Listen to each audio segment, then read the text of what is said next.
Freestyle Repertory Theater and Synergy Theater proudly present Right Away. It's a show, it's a jam, it's the best of both worlds. And now please welcome your hosts for this evening, Laura Livingston and Ken Adams. Hello, everyone. Hello. I'm Laura Livingston. And I am Ken Adams, and it is wonderful to have you here. I'm the artistic director of Freestyle Repertory Theater in New York City. And Ken is the artistic director of Synergy Theater out in Walnut Creek, California. Tonight's show Right Away is a co-production between our two companies. We are divided by a continent, but we are united in the belief that improvisation is a very important and wonderful theatrical art form. We started presenting Right Away in May of 2020 out of a desire to keep creative people creating together in spite of location, isolation, and uncertainty. Now, as we step back into in-person 3D life, it occurs to us that we do not want to stop. There's plenty that we can do in person, but there's a lot that we can do as we bring people together and share our creativity over limitless, endless geographical areas. And we are so happy to continue doing this work and sharing it with you. Yes, we're very happy that you're here with us. Here's how the show works. We have 6 playwrights who will have 45 minutes to write a brand spanking new play based on suggestions from all of you in the audience.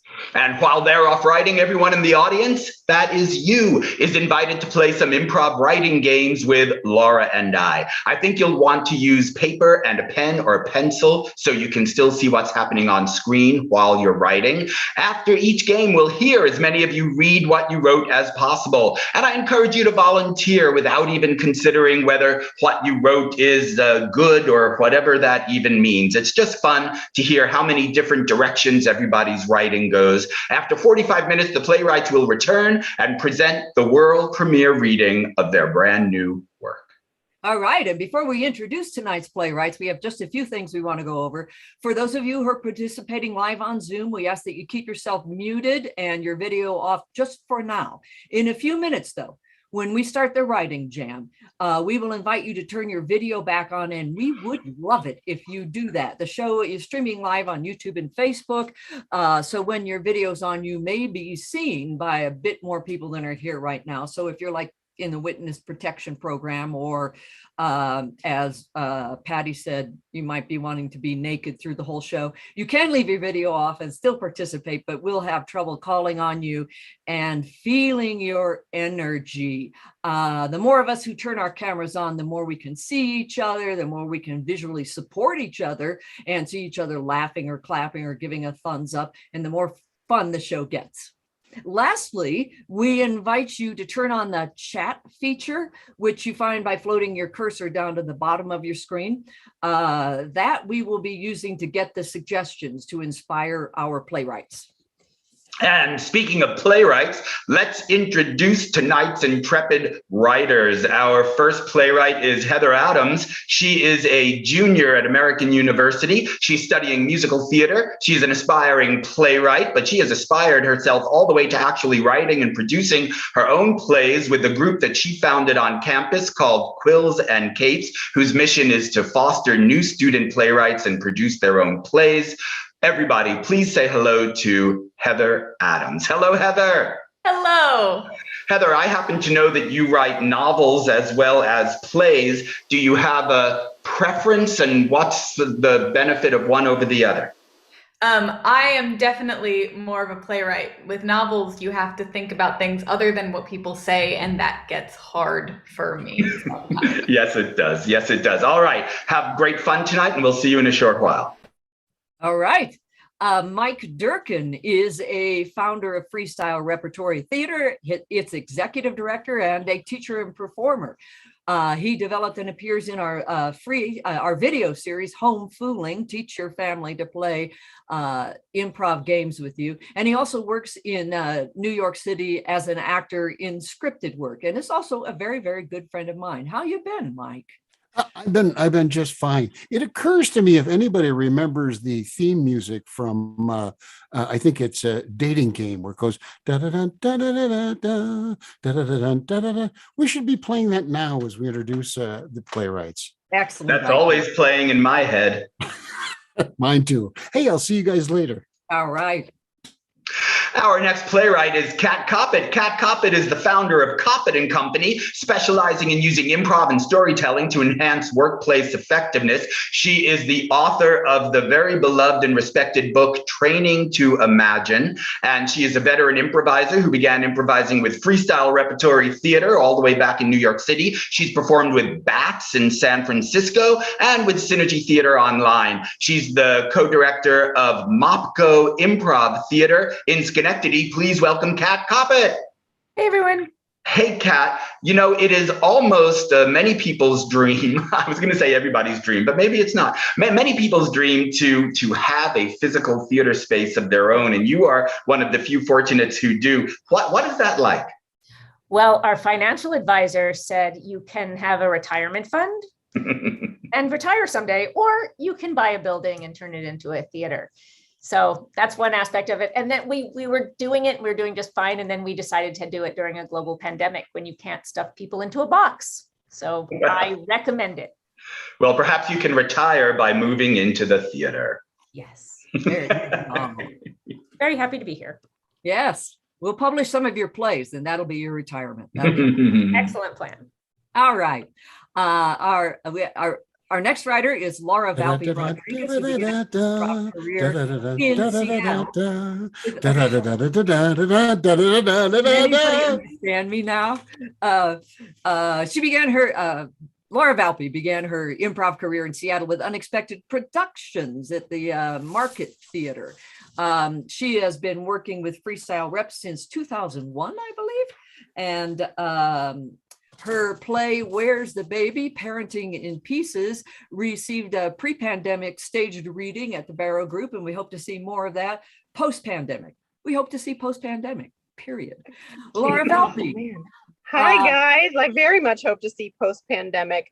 Also, I was like, oh, look, I have drawers on my desk. Oh, look, I have a hand lotion. I'm going to put that on. It is so perfumey. I'm so distracted by my stinky hands now, but that's fine. It's fine. I'll put it into my work. None of us are distracted by your perfume. It's amazing. Yeah. Anyway, yay. Hi. Okay, bye. Goodbye, Laura Valpy. See you later. And our next playwright is Ellen Byron. Ellen Byron is an Agatha Award-winning author of Cajun Country Mysteries novel series, and under the name of Maria Dorico writes the Catering Hall Mystery Series. TV writing credits include Wings, Just Shoot Me, and Fairly Odd Parents. Her published plays include the award-winning Graceland. It is our thrill to have her with us. Please say hello to Ellen Byron. Sorry, I'm there. I think I'm here. Am I here? Where am I? You are here. How are you, Ellen? I'm confused because I don't see me. Well, we see you and you are looking perfect.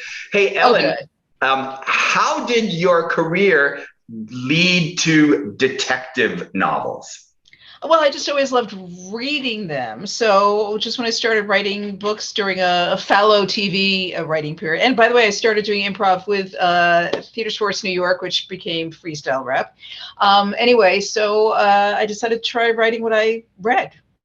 Fantastic. Well, we are so excited to hear your work tonight. Thank you for being here with us.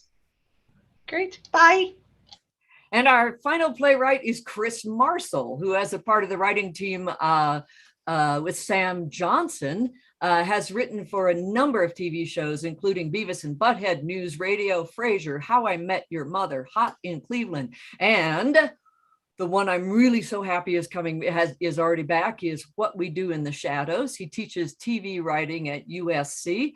And we have also known him since his writing partner, Sam Johnson, was working with Theater Sports New York, now Freestyle Rep. Chris, it's good to see you again. Chris, your microphone is on mute, my friend. Oh, am I? I obeyed my orders too well. So hello. Like Laura, I also smell great. So, looking forward to it. Wonderful. Chris, I understand there's a reboot of Beavis and Butthead. They're probably There is a reboot of Beavis and Butthead that I am working on. I think there will be a movie that is scheduled for April or May of next year, and a bunch of episodes. So I have spent much of my day trying to be stupid. Not so easy for you, I know. No, well, it's but entertaining. Excellent, excellent. All right. Chris, stay right there. And we're going to bring the rest of the playwrights back onto the screen. Audience, this is the time where we're going to ask you to open up your chat feature if you haven't already done so, because it's by chatting into the chat feature that you're going to be able to offer suggestions for our playwrights. Each playwright will now ask for a suggestion to kickstart their play. And when they do, if you have an idea, just write it in the chat. All right. So I think we started with Heather Adams. Why don't you get yours? Can I please get a location for the play? All right. Anything is a good idea. Just pop it in there. Oh, wow. Yeah. Trunk of a car, Pompano Beach, Algonquin Provincial Park, Oklahoma, Afghanistan, Kabul. Stuff on our mind, huh? First one I see is trunk of a car, and I've got to go with that. Trunk of a car. Excellent. I see Sam Johnson. Hey, Sam. It's great to see you. Mike Durkin, Yes. what would you like to get from us? Mike Durkin, who would like to be made a co-host if you have a spare moment, can add. Oh, absolutely. All right. Here's what I would like to ask, and I'll talk a little bit first, or I'll talk after I ask, so to give you time, everybody get time.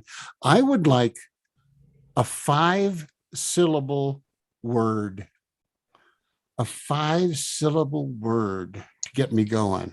So first of all, you got to think of the word, and then you got to go on your fingers. You got to go, oh, shit, it's only 4. Oh, it's 6. Oh, there we go. There we go. There we go. Some people type high. That is not 5 Yeah, that's okay, because I'm not going to. extrapolating. I like this. There we go. I like this. I like this. Tonsillectomy. You know, I think I'm going to go with I see. tonsillectomy. Is that right? Tonsillectomy. Tonsillectomy. I'm going with tonsillectomy. Defenestration. Some body. Yeah, Press. That's not one word. Okay. That's Excellent. 6. That's Hill submarine. All right. Kat Coppett, what do you need from us? I need 2 things. Can I have an object and an emotion, please?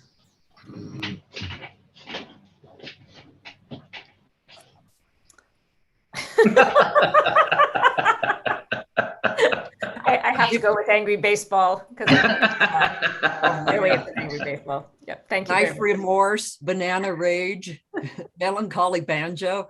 Really, That's a song. Us on YouTube. That's a song. Great, On but Zoom angry next baseball time. made me laugh out loud. That's what I'm doing. Yeah. All right. Melancholy Banjo is the name of my racehorse. I have to say, if you're watching us on Facebook or YouTube, you're missing the chat. We're Yeah. trying to fill you in. Although I will say banana rage is also excellent. Banana Rage. Weary Rolodex. I could. Yeah. I These are all understand great band names for sure. Yeah. Very Absolutely. Rolodex. Yeah. All right, Laura Valby, Yes. you must want something from us. Yes, please. What is something that you would tell your younger self? Oh, that's a good one.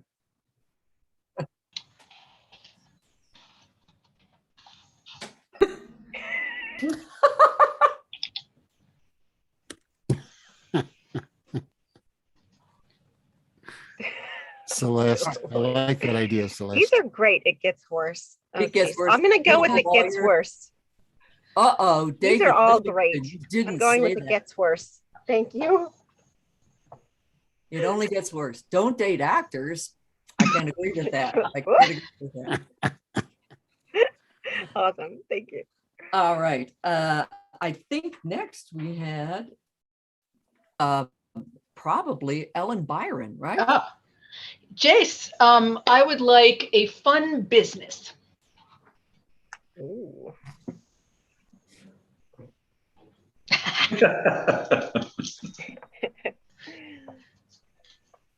striptease, wig stylist, balloon twister, ice cream shop, taxidermy, roller coaster. You know what? I'm going to go with balloon twister. Cool. Fun as the others are. Mobile undertaker. That's a fun business. Yeah. Someone's idea of fun. In fact, it's Lisa's idea of fun. Okay, Chris Marcel, you're on. We were talking about Mike's Buzz Lightyear talisman. So I would like something you would need a talisman for. Something you would need a talisman for. A talisman or good luck charm for.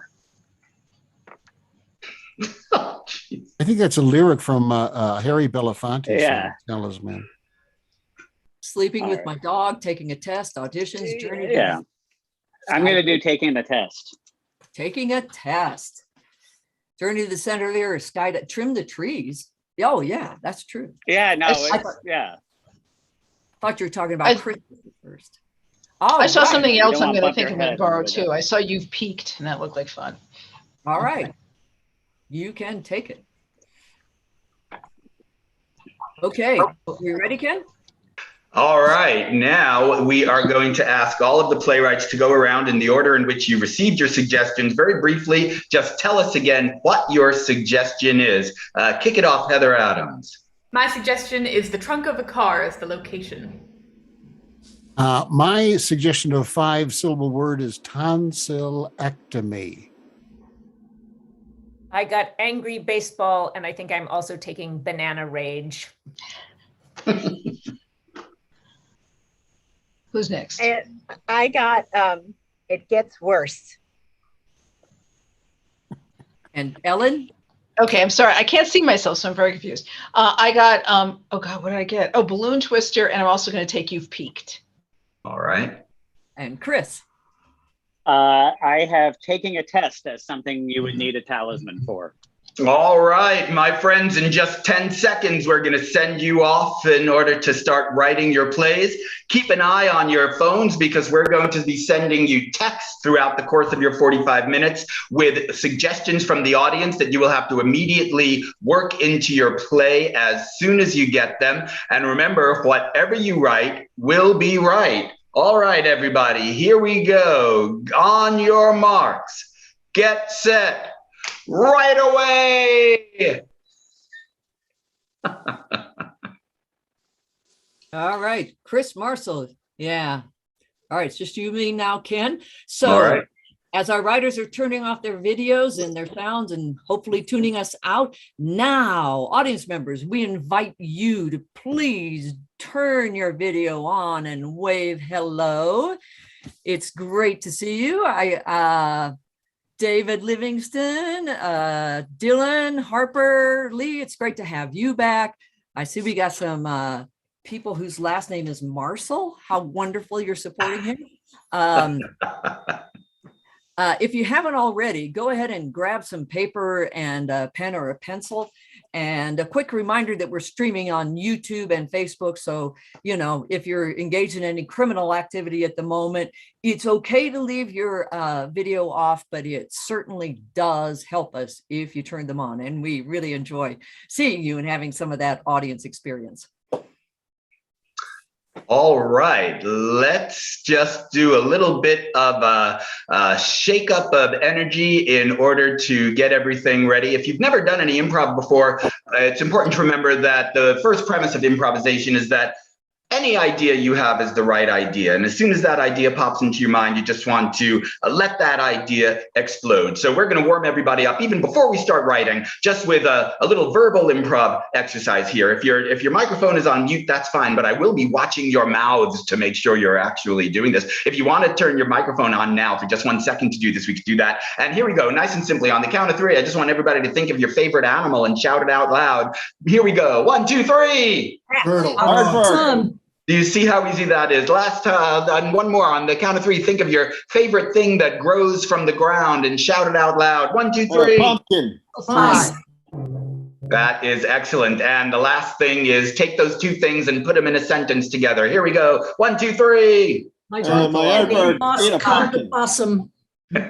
Fantastic. Now, doing the writing exercises is just like that. And sharing your writing exercises is just as fun and simple as that. So I think we are ready, Laura.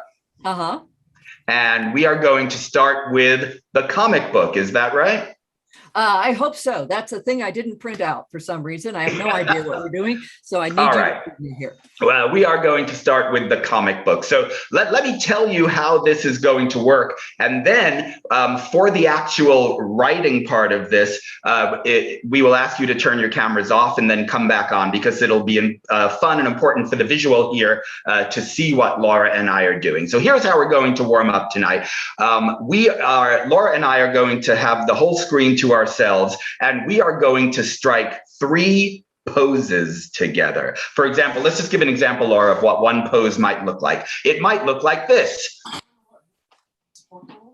And what you are going to do is imagine you are looking at that in a comic book, and you are going to write what our characters are saying, the way in a comic book they would have voice balloons above the characters. So you would write 1 line for Laura's character, 1 line for mine.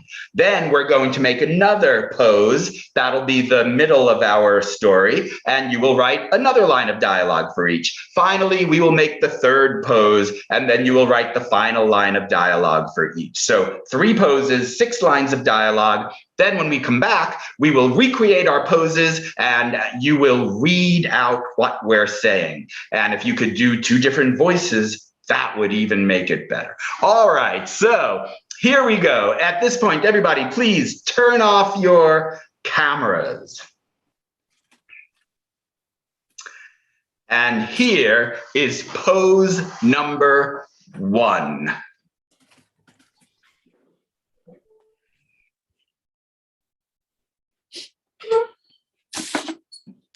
Here is pose number 2.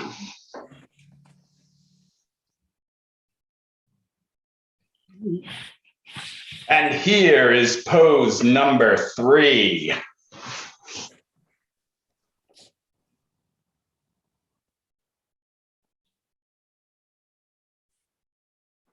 All right, excellent job. Now, everybody turn your cameras back on, please. Oh, I have to remember those poses. All right.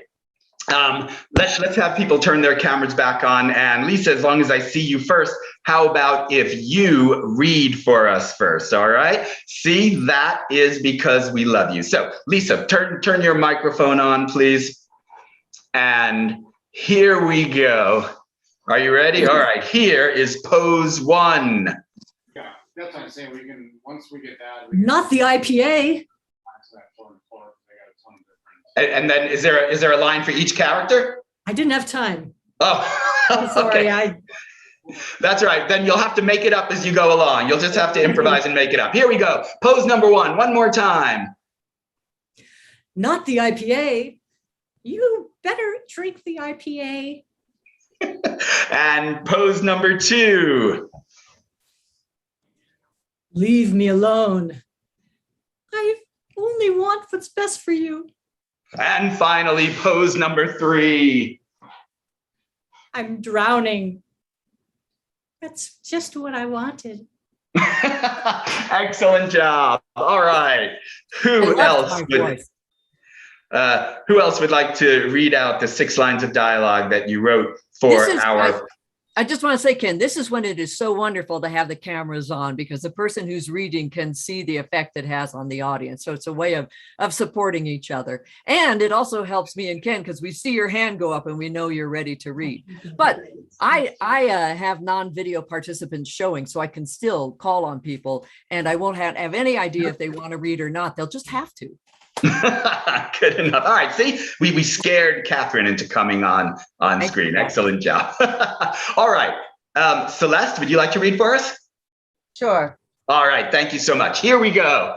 Pose number 1. You're drinking my coffee. No, I'm not. Pose number 2. I love you. No, you don't. Pose number 3.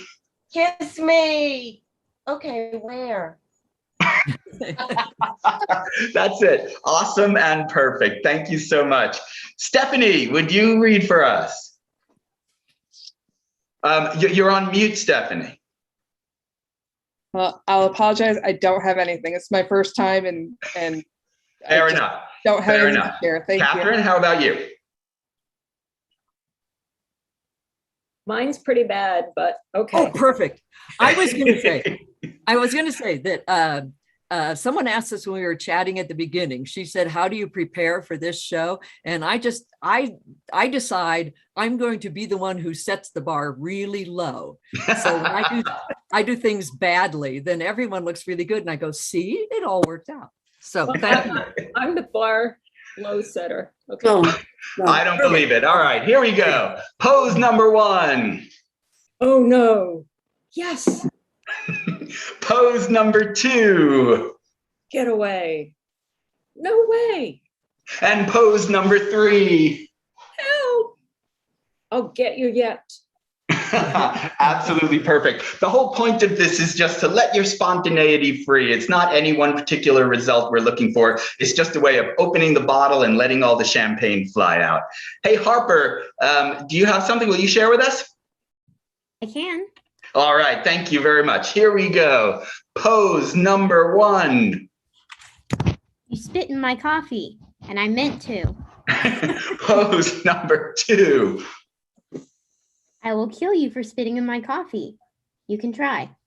And pose number 3. Go get your own coffee. Starbucks is closed. The customer service there is just terrible, isn't it? Awesome job. All right. Ken, yes. Did you find yourself intensifying your pose every time you went back to it? Yeah. I think the facial expressions are a bit of a grab bag. I don't quite remember what those were. I felt like I was intensifying, and I thought, what if somebody picked something else out of my original one? But yeah, whatever. I knew they'd go with me.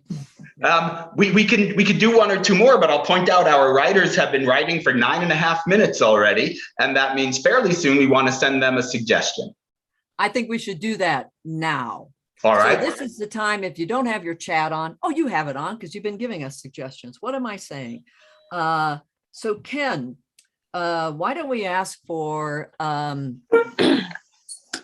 Why don't we say one of the characters picks up an object, and I would like for an audience member to tell us what that object is.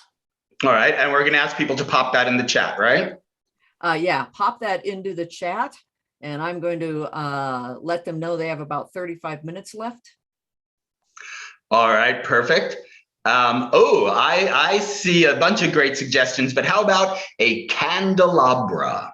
Okay. One of the characters picks up a candelabra. That suggestion comes to us from David Livingston. Thank you, David, for your Phantom of the Opera-esque infusion into our work. While Laura's sending the suggestion back, David, would you like to sing a little bit from Phantom of the Opera? You don't want to hear it. Okay, good enough. I didn't want to hear it for the 6 hours I had to sit in the theater and listen to it either, but I did.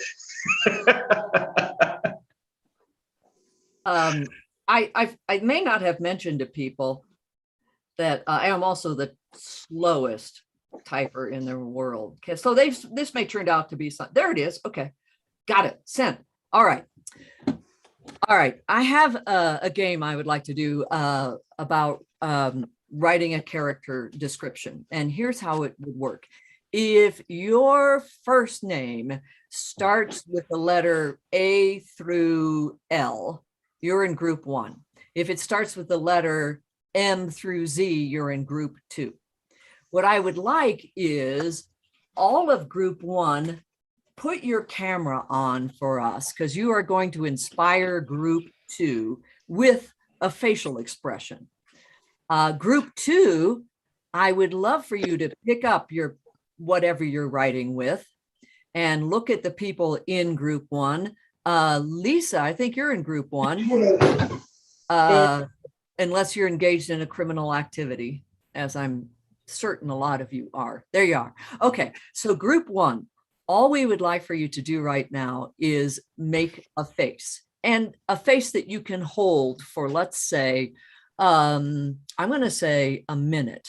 Group two, I'd like for you to just pick any one of these people and write anything that you know about a person who looks like this. It doesn't even have to be complete sentences. You could fake that when you read it to us. We're not going to know. So you can just write down 38 years, and we won't, you can tell us later if you meant they're 38 years old or they've lived on an island for 38 years or whatever. Everything about them, what they look like, what they sound like, what they did, what they're wearing, what they hope for, what their pet is, anything that pops into your head, anything I just said and anything else. All right. Are you ready? On camera inspirers. Ken, you and I both seem to be in group one. I'm going to go off and be in group two. You stay. Okay. Okay. All right. On camera inspirers. Ready, steady, make a face. And your minute starts now. Off camera writers.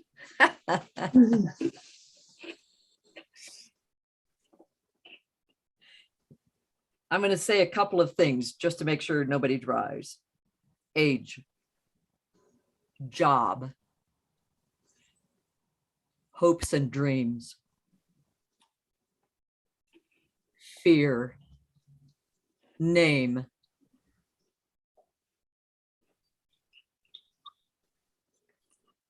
hobby, pet, period of history, embarrassment. You have 5 more seconds. 3, 2, 1. All right. Thank you, posers. I've never said that phrase before in my life. Everyone else, pop your camera on. Let's see who's going to volunteer to read. And raise your hand for me, so because I'm really bad at seeing the icons. Who wants to read? All right, I'm going to call on people. Stephanie, did you write something this time, or can you make something up off the top of your head? Pop that microphone on for us. Yeah, sorry. I did write something this time. I'm not sure if it really meets. So it does. I'll set that bar really low. Excellent. I love it. Can I ask that you tell us who you were inspired by, and maybe that person can recreate the face? Sure. So I was inspired by Lisa. So Lisa is pondering the meaning of life as she watches the news and is dumbfounded by the stupidity of the human race that she sees on the screen. That is excellent. I love that. Excellent. Sam Johnson, can you read yours? Tell us who it's inspired by. Stephanie, if you want to keep your camera on, it's really lovely to see people's reactions to our work. I was inspired by David Livingston and his partner in posing. Can you strike it again, David and Chris? Chris. Yeah, okay. So mature. Martha smelled his aftershave, pungent like animal musk, earthy, dead. And yet her new assistant, Brett, with his whimsical sense of humor, captivated her. Excellent. Excellent. Excellent. Patty, I see your microphone is on. I'm going to take that as you're really ready to read.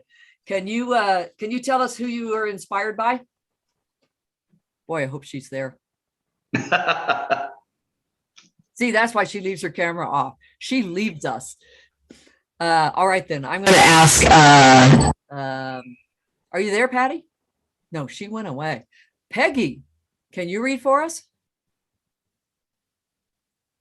All right. Did I get everyone in the last part of the alphabet? Oh, Sean. Sean, are you willing to read? Sean's actually working on deadline, so the only thing he's written is some Java code. All right. That sounds like that could be passed off as one of those character faces we saw. Sure, yeah. It was actually Harper. Kind of reminded me of the face I was making working on deadline right now. So let's see it, Harper. Let's see it. Oh yeah, there we go. Shall we flip them around? Yeah. Unless we have to send another. Is it time to send another? We have about 2 more minutes that they've been writing for 10. They've been writing for 18 minutes now. All right. So let's do the writing and then we'll do the reading one after we send one. Perfect. All right. So now if your last name starts with M or later in the alphabet, which may only be a couple of people who are actually have their camera on. Yeah, Sam. Yeah, excellent.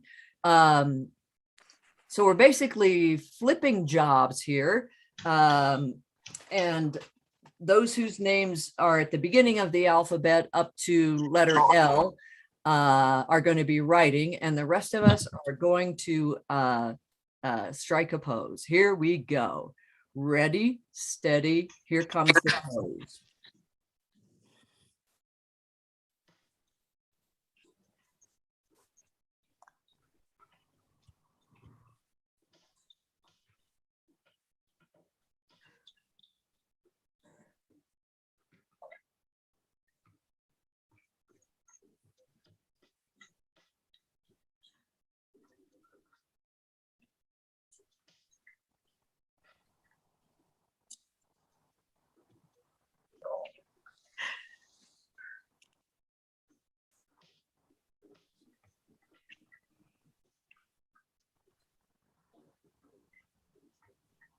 Ten seconds.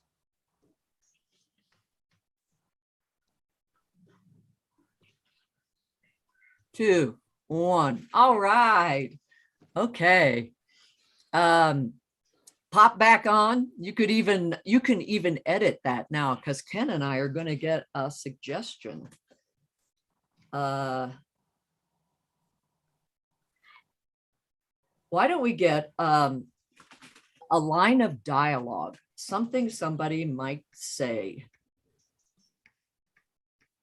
Type that into the. All right, please go ahead and type a line of dialogue, something that somebody might say into the chat.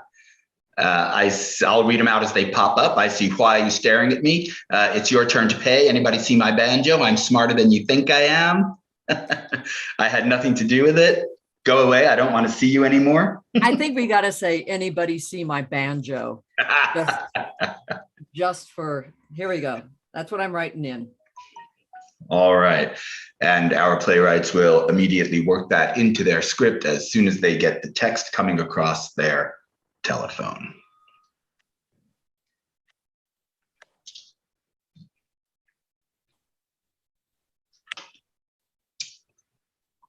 All right. So while I'm doing this, Ken, I think a couple of people, I'd love to hear a couple of the responses to our faces. All right, let's do it. If you were one of the writers, please come on screen and let's see if we could hear a couple of those. Sean, who did you choose? I didn't choose anybody. Aha, excellent non-committal. I like that. No one can accuse you of anything. Celeste. I chose Sam. Okay, beautiful. Sam, if you'd be kind enough to recreate the face for us, Celeste, let's hear what you wrote. Tall, dark, handsome, tough guy. Drinks coffee black. Takes nothing from nobody except his Aunt B. That's absolutely perfect. Thank you. Let's see, who else? Catherine, thank you so much. Go ahead and turn your microphone on for us and tell us which face you chose. I chose Sean. All right, Sean, if you'd be good enough to recreate that face for us. I'm a World War I pilot in a Rhinebeck aerodrome show, and I can't remember if I'm to fly high or low. Awesome. Sean, I'm sorry, I didn't realize you were one of the actors, which is why you didn't write anything. I apologize for that. Who else? Lisa, who did you choose? I also chose Sean. Captain. See what costumes get you? Yeah. Captain of a ship of fools and a window dresser with nerves of butter. 19th century babe. He's wondering who just rang the bell. Awesome. Who else would like to read? We haven't asked Dylan yet to read. Dylan, you want to pop your microphone on and read what you wrote? I think Dylan was one of the faces. Yeah, I was a face. Oh, Dylan, I'm sorry. I'm mixed up. But I wrote based on Dylan's face. Can I read mine? Oh, do. Yeah. Dylan, would you recreate your face? Thank you. All right. This character is a 28-year-old philosophy major, and they are working on their thesis, and they are just one thought away from finally understanding the meaning of life that they've been working on for the past 12 years. They have a puppy dog that they love very much, and they live in a dorm room of their own because everyone else was intimidated to live with them. Wow. All that. Yeah. my sentiments exactly. All right. I realized I called on Patty at the wrong time. Patty, are you there? Yes, I am. Did you write based on a face? No. All right. Sorry. Is there anybody else who wants to read from either group at this point before we move on to another exercise? I have to say, Harper, I just want to say that the answer no cracks me and Ken up because we're never allowed to say no in improv. So the fact that somebody actually said it just like is hilarious to us. Harper, who was your face model? I also chose Sean. All right, Sean, if you'd be kind enough to don your costume one more time.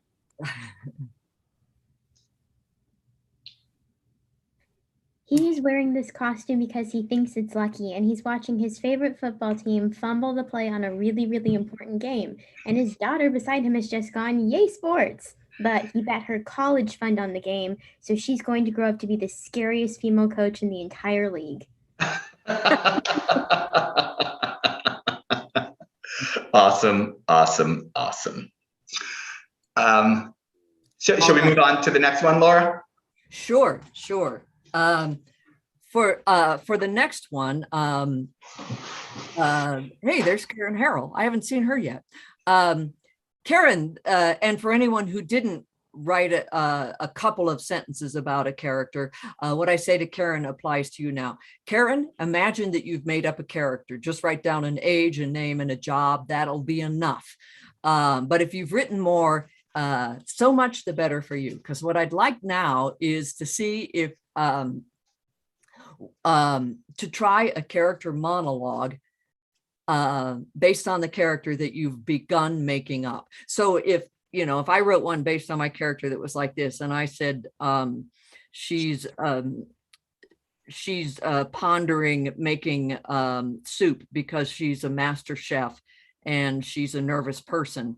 I want to now write a monologue that character might be saying either to another person or to herself. But what I would like to add in is what they might be saying while they are doing something. I have two suggestions that I can remember. Ken, if you come in with a third one, that would be great. Or if you have a different idea, because some of you made up some things that really suggest what the character might be doing. But if you don't have one in mind, pick one of these.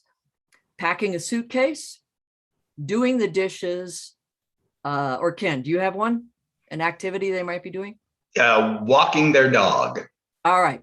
Packing a suitcase, doing the dishes, walking their dog. Whichever one you picked is absolutely right. Laura, yeah. I'm sorry. Can I just ask a question about that? Yeah. Is the monologue that they write about that activity? They are saying it while they are doing that activity. So yeah, it could be what they're saying to someone while they're doing it, or what they're saying to themselves while they're doing it. And just to get you started, if you haven't already started, start out with, I used to think, and carry on from there. All right, ready, steady, take, I'm going to say a minute, Ken. I'm going to say a minute. Go.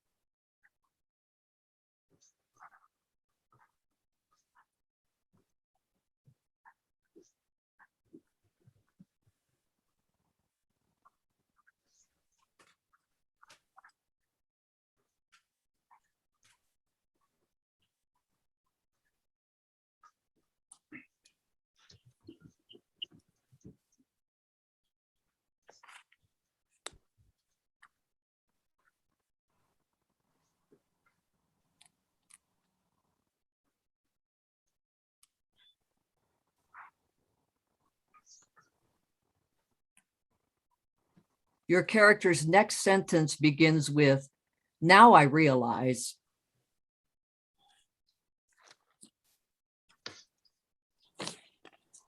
And you have 40 more seconds.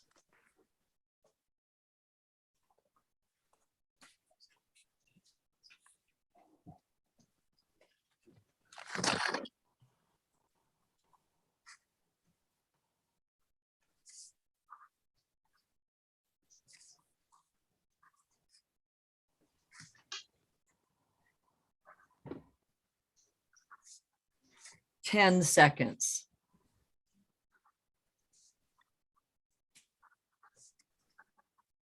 Five. All right. Okay. I just want to say, if you wrote that entire time, you did that absolutely right. You couldn't do anything better than that. Ken, I think we need to get another suggestion. Absolutely. You have something in mind? I'm gonna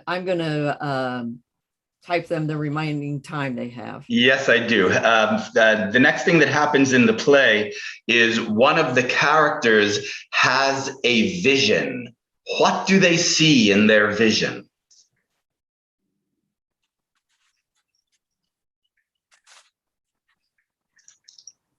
What do they see? I see the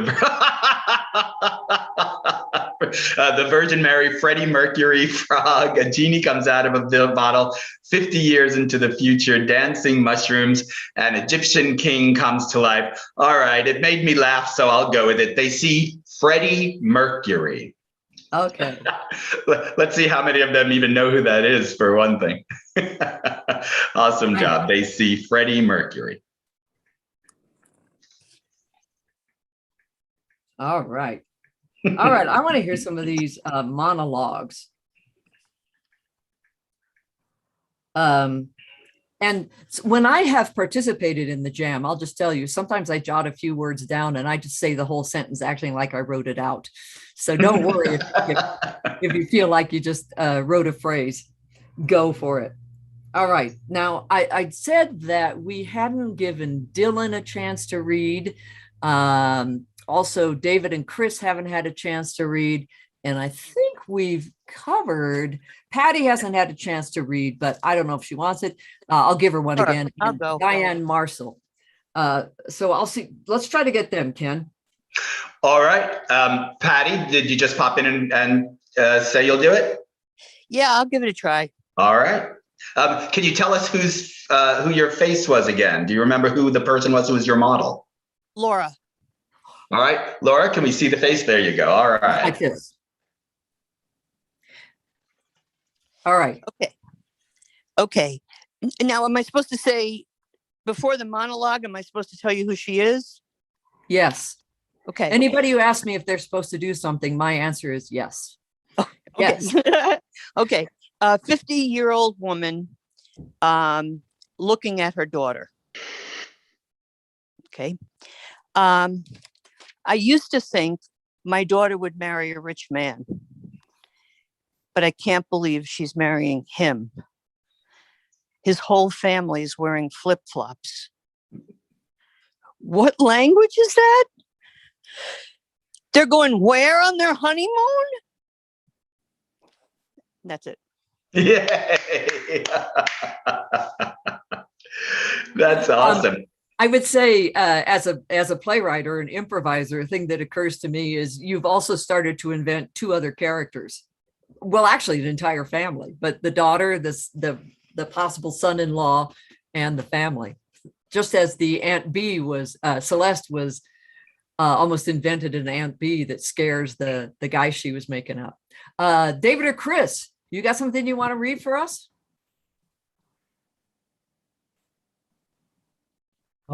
Yeah, I guess I've got something. Who was the person you based it on? Whose face did you base it on? Now, who had the prop and who didn't have the prop? The two I gentlemen. think Sean was wearing the flying ace hat. Okay, then it was the other gentleman. With the cup of coffee? Yeah, with the cup. That's Sam. Okay, Sam. All right. So Sam's having the coffee, but he's also doing the dishes, and he's a doctor. I used to think being a doctor would be great. I mean, well, while I ended up graduating 251 out of a class of 251, I'm still an MD. And while I've broken 2 saucers and a couple of wine glasses in the sink just now, I know my surgical hands are almost always steady. Now I realize, however, I really should have followed my heart and gone into pig farming.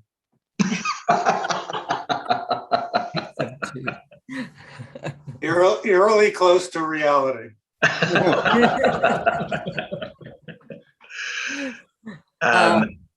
Bill Durkin, did you have something you want to read? Yeah. And who's based on? Just about anybody. I didn't. Okay. Awesome. I think I'll go get a pizza after this, and then go home and watch TV. How boring is that? Now I realize I should have moved out of mom and dad's house. That's awesome. That's someone in that family that wears flip-flops all the time.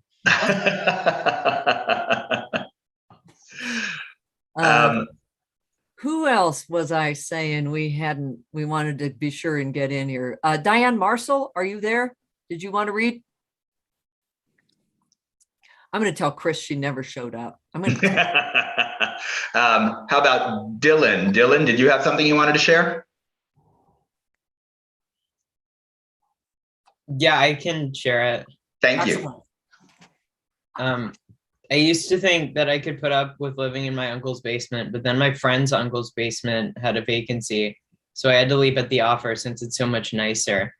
Now I realize it was never about the basement. It was about my uncle, who was always there for me, who would poison all the rats down there for me. And that it was just based on packing a suitcase. That's awesome. Nice. Thank you. Ken, how much time we got left? We have 9.5 minutes left for them to write. 9.5 minutes. All right, cool. Chris Livingston, did you come up with something you want to read? No. No? Okay. I can't beat his. Say again, Chris? I can't beat his. He was pretty funny. I wrote something based on Dylan's character there. If we have time, I'll be happy to read it. Or Karen Harrell, did you have anything you wanted to read? No? Okay. Yeah, let's hear it. Dylan, can you show us your character again? All right. This was the 28-year-old philosophy major. He's walking his dog and thinking to himself, I used to think that Hegel had it right, but the energy I feel released when walking the puppy has allowed me to put Hegel in perspective. I understand now that the flow of life is less substantial. Now I realize that, like my puppy, life is drawn this way and that based on fleeting instinct alone. No purpose, just instinct.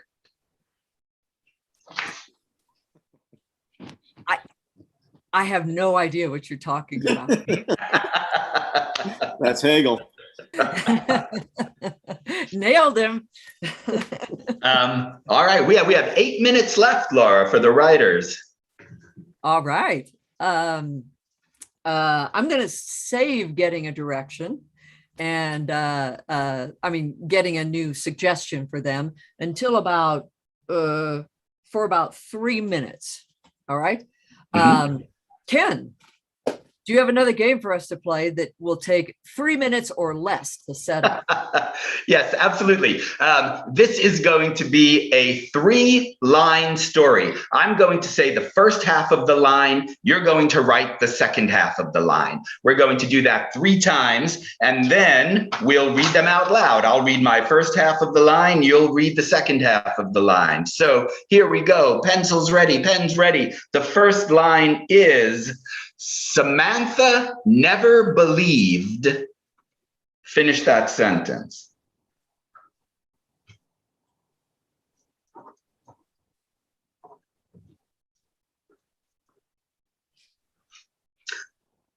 All right, here is the next line. The next line starts like this. The rumbling started off subtly, but then. The rumbling started off subtly, but then.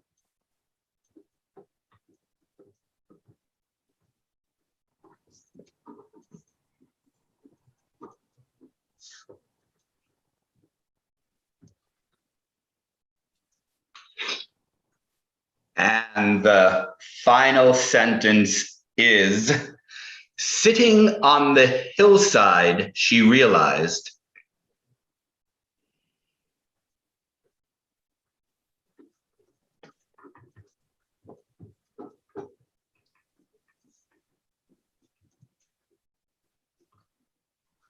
All right, finish that up. Now, it doesn't matter if it makes sense. It doesn't matter if it sounds like a story. Maybe it's a poem. Maybe it's something else. But we'll deliver them as a duo. I'll read the first half. You read what you wrote. Who'd like to read with me first? Oh, Ken, all right. Ken, before Chris reads hers, yes, I've already picked her. Let's give them a final suggestion. Thank you. So, Ken, I think it should be some sort of stagecraft, by which I mean it's towards the end. So a piece of stagecraft that I'm talking about would be like a lot of plays end with the lights dimming slowly. That's what I'm calling stagecraft for tonight. What is a thing, a technical thing that you would like for them to either end their play with or leads to the end of their play? I'm going to say end their play with. The trapdoor opens. Is that what I'm putting? Actually, we have 2 trapdoor opens, so maybe we should go with that. A trapdoor opens. Okay. All right. Man, awesome. I think, Ken, you and I have really sabotaged oh no, I wrote a trapdoor opens. They're all going to think like, oh, I don't know what that is. I should have gone to technical school in college. I corrected it, but right. Now everyone can see why my plays, when I'm one of the playwrights, are so short. I spend all my time correcting my typos. Okay, Chris, let's hear it. All right, here we go. Where are you, Chris? You ready? I'll read first. You finish the sentences. Here we go. Samantha never believed she was any good at cooking. The rumbling started off softly, then started to grow. She thought her stomach was going to explode. Sitting on the hillside, she realized she was glad that she was outside and no one else would be near her flatulence. That was excellent. Perfect. That simple, that easy, that spontaneous. All right, somebody else please read with me. Who would like to do that? Karen Harrell. Right. Here we go.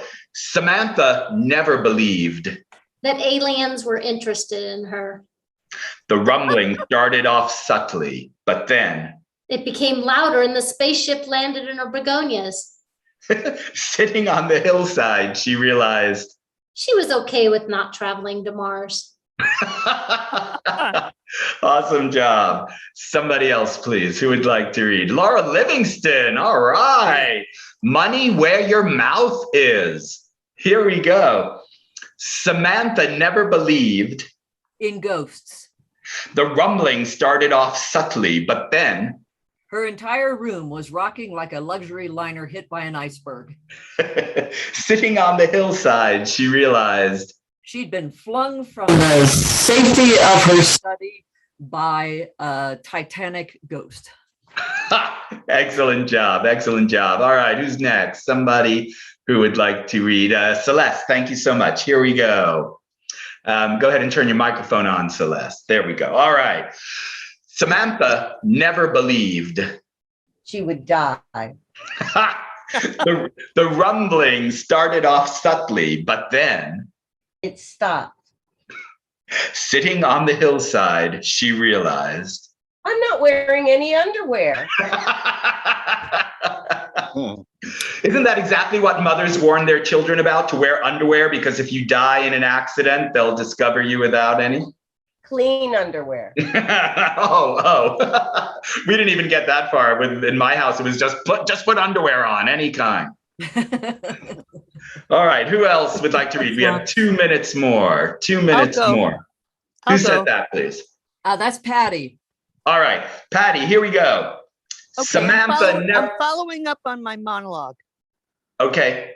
Samantha never believed she'd marry into a flip-flop family. The rumbling started off subtly, but then the caravan of pickups started. Sitting on the hillside, she realized she never really liked wearing stilettos. Awesome job. Thank you very much. All right. Did I see another hand up there? Who is it going to be? Sean. Thank you so much, Sean. All right. Here we go. Samantha never believed a burrito could kill a man. The rumbling started off subtly. The rumbling started off subtly, but then his bowels exploded with a sudden fury. Sitting on the hillside, she realized never get the mole sauce from the gas station.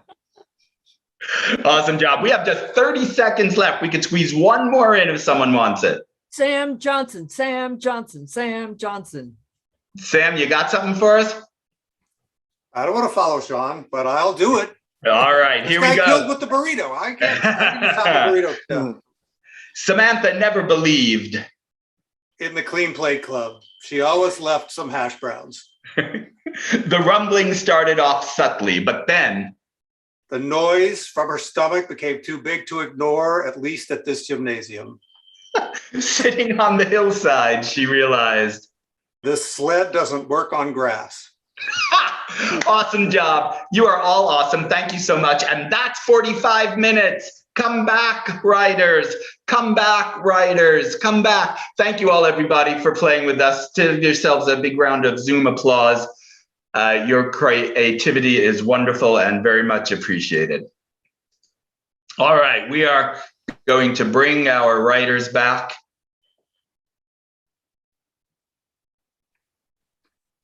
I see Heather, I see Kat. Oh, yep, here they come. All right. There's Durkin. There's I'll text a few comebacks. Here we go. Come back, come back, come back. I'm tired of this typing. All right. Oh, here I am. Wait. Yahoo! All right, we got Laura Valpy, we got Chris, we got hold on, I can't. I think we're all back. Hello. They'll be back soon. So here we are. Yes. Hey, nice job, everyone. Here's what's going to happen. I think that everyone in the audience, you're going to probably want to turn off your microphone and your camera, because we're going to take a 10-minute intermission. The playwrights can cast and email their scripts to everyone who's going to be doing the reading. Thanks for such a fun jam, everyone. We will be coming back You know, what you do in your intermission is up to you. The drinks are on the house, refreshments are on the house, and if you want to stick around and watch the chaos that happens backstage, that is perfectly all right with us. But please come back at 44 minutes past whatever hour you are in right now, because that's when we will do the world premieres of the plays that have just been written. See you later, audience. That's 20 minutes from now, right? I'm sorry. Oh, no. 1 minute. Audience, it's 34 minutes after the hour. Thank you so much for your mathematical skill, Chris Marshall. Yes, well, I still have all the adrenaline. 34 minutes after the hour. I'm going to say 35. What the heck? Take 35. Yes. All right. So 10 minutes from now. 10 minutes from now. All right. So first of all, writers, welcome back. I hope everything went swimmingly. Let's cast it. Heather, who do you want to read your stuff? Can I have Ellen, Laura Valpy, and Chris Okay. reading Got it. for a Beanie Baby, a Polly Pocket, and a cowboy toy, respectively? Okay. Okay, so I'm a Beanie Baby. Yeah, it's on the script too. I'll send it. Okay. All How do we right. send the scripts again? I forgot. If you go to your email, I sent emails for tonight, and you just reply to all and send it. And it's nice if you title it, if you title your email something like Ellen's script. Okay, did you send it? You said I maybe send it to my other email. Let me look. It's emails for tonight. I thought I used the one you asked us to. Durkin, Yeah, who are you casting? Can you hear me okay? Yeah. Okay, I had an awful lot of problem with my there stuff it is. here. But in the meantime, Durkin's play would Chris, read the doctor. Okay. Let's see. Heather, read the nurse. The doctor's number. The nurse is number 1. The doctor's number 2, and number 3 has the kind of the punchline. And Ellen, why don't you read the punchline at the very end? Okay, I have to write this down. So Beanie Baby and punchline. Yeah. Well, you know what? What you? Oh, cool. Yeah, it's good. What the hell, right? Beanie Baby and Punchline, my life in the theater.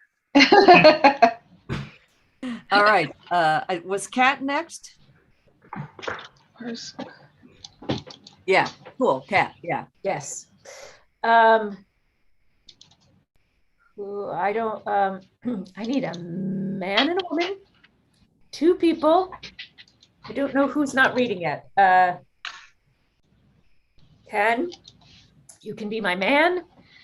We have a woman who's not reading yet. Me. Laura, you can be my woman. Okay. Thank you.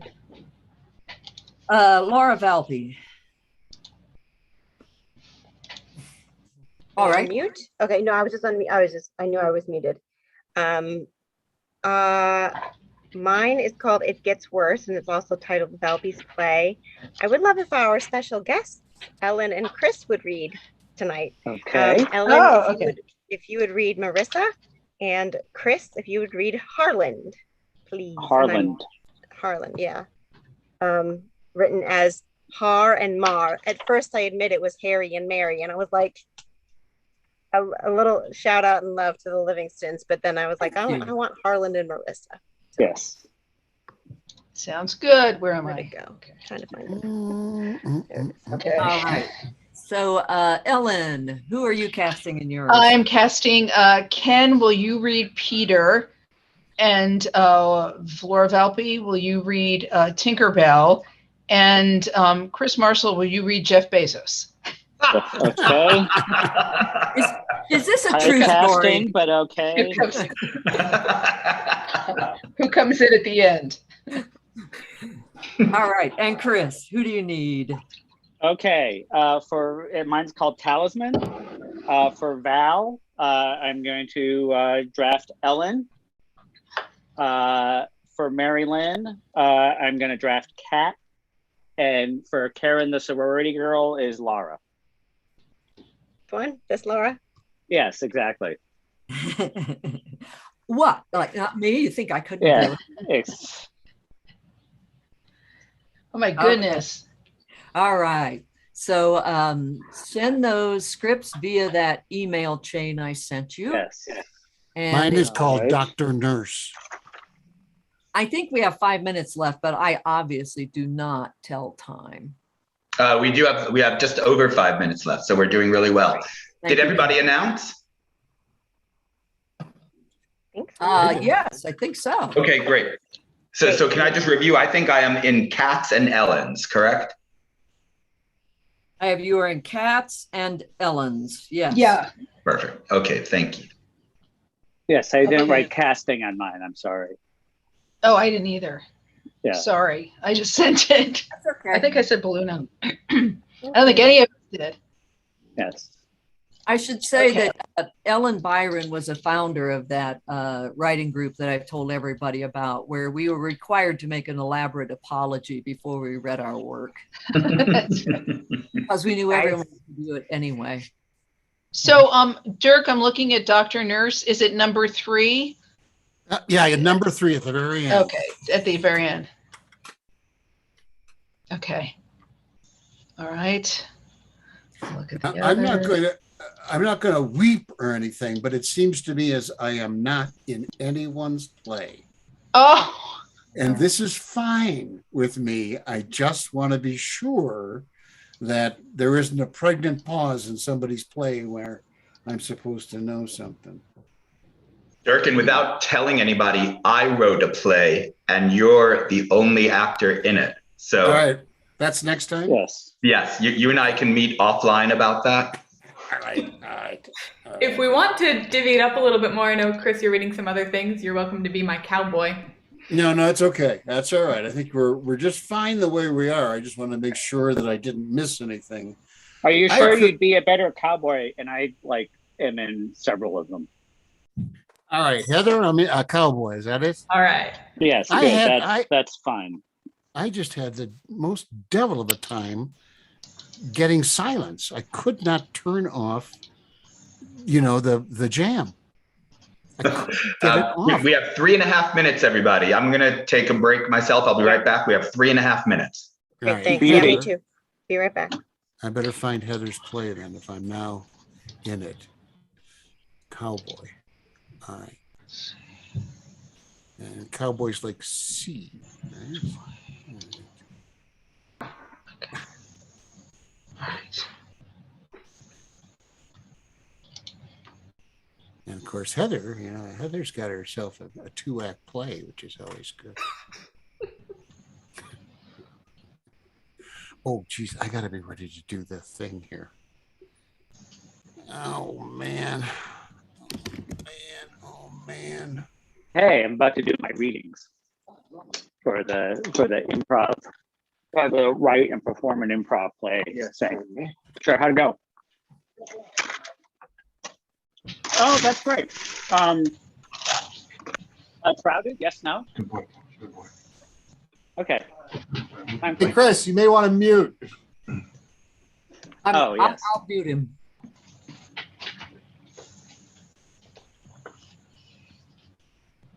Well, I'm back anyway, so here in the sanctum.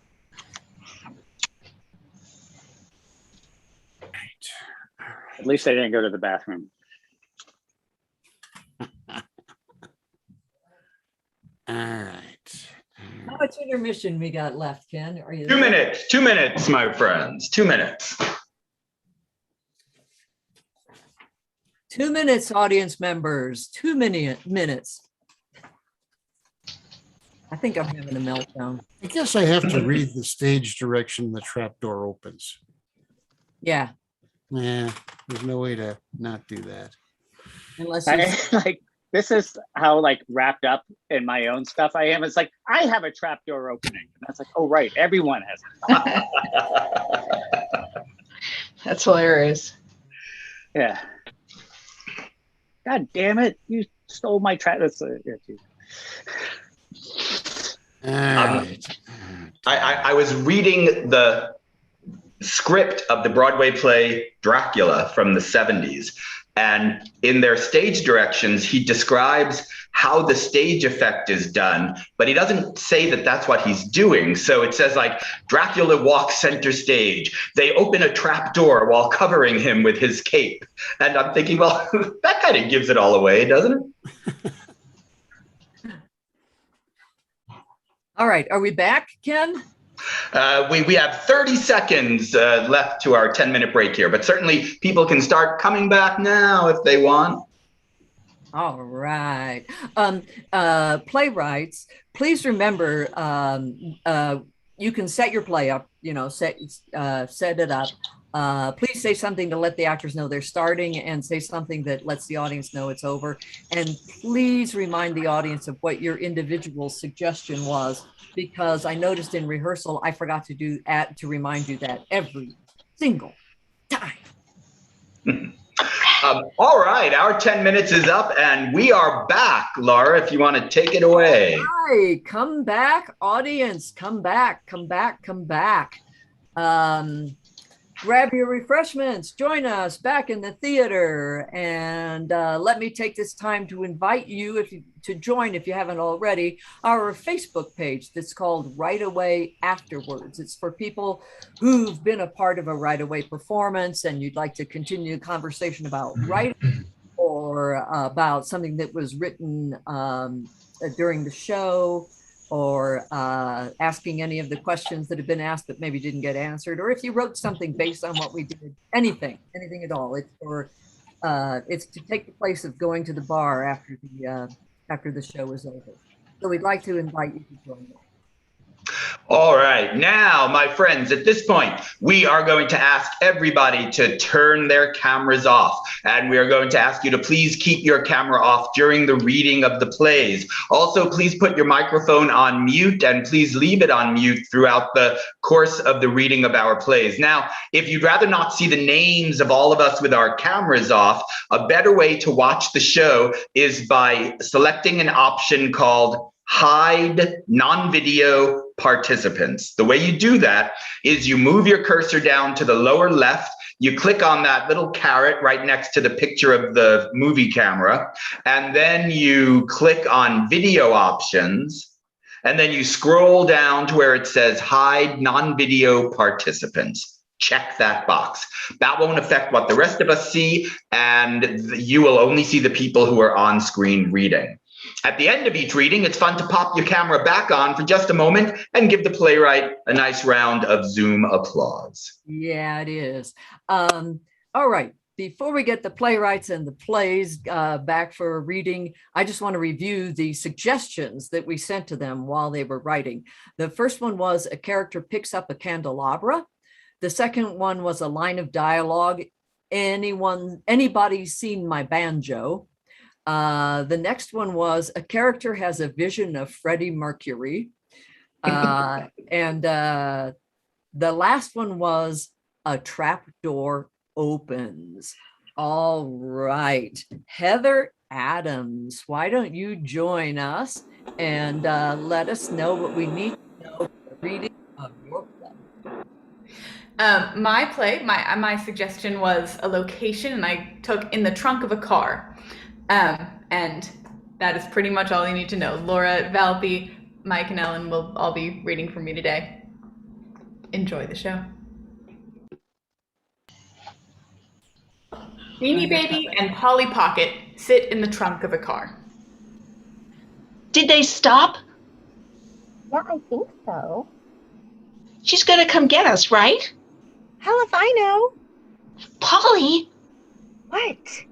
You can't say that word. Ah, screw it. We're stuck in the trunk of a car. Who cares what we talk like? Oh, I can't believe she's even taking you on this trip at all. Neither can the kid. All those stupid tiny little shoes she was forced to pack into that weird suitcase thing, it's ridiculous. Wow. What? Well, I didn't know you felt that way. I mean, now I feel bad. I mean, you're not all terrible all the time. Cut the crap. You make being nice so gosh darn hard. Because it's not worth it. Don't worry so much. You're a bad influence on Susie. You really are. I'm a little plastic chick. She can dress up and roll around the floor in tiny cars. How bad can I be? Well, look at how you're dressed. Like I had anything to do with that? You would scowl very slightly anytime Mom tried to put the princess dress on you. I know she could tell. You frightened Susie into taking it off and dressing you like a vampire. Maybe she's just not into princess stuff. Of course she's into princess stuff. Don't be absurd. Calm down. I didn't mean anything by it. I am a unicorn. How am I not supposed to take offense to that? Look, sorry, can I see your tag a minute? You forgot my name again, didn't you? It's Mystic. Mystic? Yes. That's the best they could come up with? I really do not like you. You know that? Yeah, you've made me aware. Look, Mystic. Polly walks over to a corner of the trunk and picks up a tiny plastic candelabra. See this candle thing here? It's a candelabra. Sure, whatever. It's my size, right? You ever seen Susie use it? Yes, she puts you and Polly too around it sometimes for a tea time. It's a seance. What? Yeah, she's into weird shit like that. Not my Susie. Yes, your Susie. Why are you telling me this? Because if we're going to be stuck in a trunk together, it'd be nice if you didn't hate me. You care what I think? Shut up. Aww. Mystic goes in for a hug. Stop it. I'm not doing that. I don't like you. I think you do like me a little bit. I don't. Wow. Okay. I'm jealous of you, okay? All right? What? Susie loves you. Susie barely ever goes near me. She plays with you all the time. She plays with me out of spite to get her mom off her ass. But you are her first toy. She goes on three-week vacation. She only thinks to pack you, because who else does she want to look at on her nightstand first thing in the morning? That's why she keeps me up there? You're really not too bright, are you? I quite literally sparkle. Anybody seen my banjo? Ah! Whoa, who are you? Joe. Joe? Joe? Sorry. Yeah. It's all right, Joe. Is that a brand name? It's my name. I'm Joe. Who are you? Well, you two asking me all these questions. I'm a banjo player. Can you actually play? Well, I don't know. I don't have no banjo. Oh. How long have you been here? Oh, I think we've only been in this parking lot here about a few minutes, if my senses are correct. I mean, in the trunk. Oh, wow. That'd be a solid 7 years now. Whose are you? I'm my own man, damn it. You got to be out there. You got to be out there in the wilderness. The wilderness? Lost land. That's what I call it. Who's we? Me and my banjo. Oh, it's in the trunk then. It's here. In spirit. Who put you in the trunk? Susie Mom. And you've been in here 7 years? Susie's only 8. Yeah, it was a gift from the aunt. Mom didn't care for me. So she threw me in the trunk so she'd take me out if Auntie ever asked about it. God, she is brutal. You shouldn't talk like that about Susie's mom. Who do you think bought you all those little shoes? Shoes that literally nobody wants. How long is it going to be before the mom stops forcing me down Susie's throat? What if they're having a big conversation right now over some lunch and Susie wins and she decides never to take me out of the trunk? Hey, I'll be here. Dear God. Ollie starts to have an existential crisis and Mystic looks to the sky, having a vision. Whoa, I just had a vision of Freddie Mercury. Wait, you actually get visions? It says it on my tag, Polly. Sure, but that's usually bullshit. Would you stop cursing like a sailor and listen to me? I'm helping you here. You are? Shh, I had a vision of Freddie Mercury. So? I think you might be right about Susie. I know I'm right about Susie. She rants about her mom to me enough. She's not going to leave you in the trunk. Misty, she hates me. No, she hates what you're supposed to be, but as you've made ever too clear, you aren't exactly like you're supposed to be. What does this have to do with Freddie Mercury? He was himself, and the world learned to love him for it.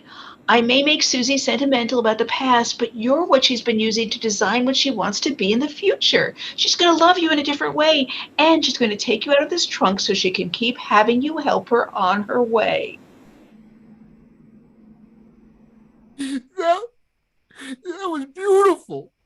Yeah. Thanks, Mystic. And I shouldn't be so hard on you. You can't help it. It's just who you are. I'll love you for your quirks if you love me for mine. What?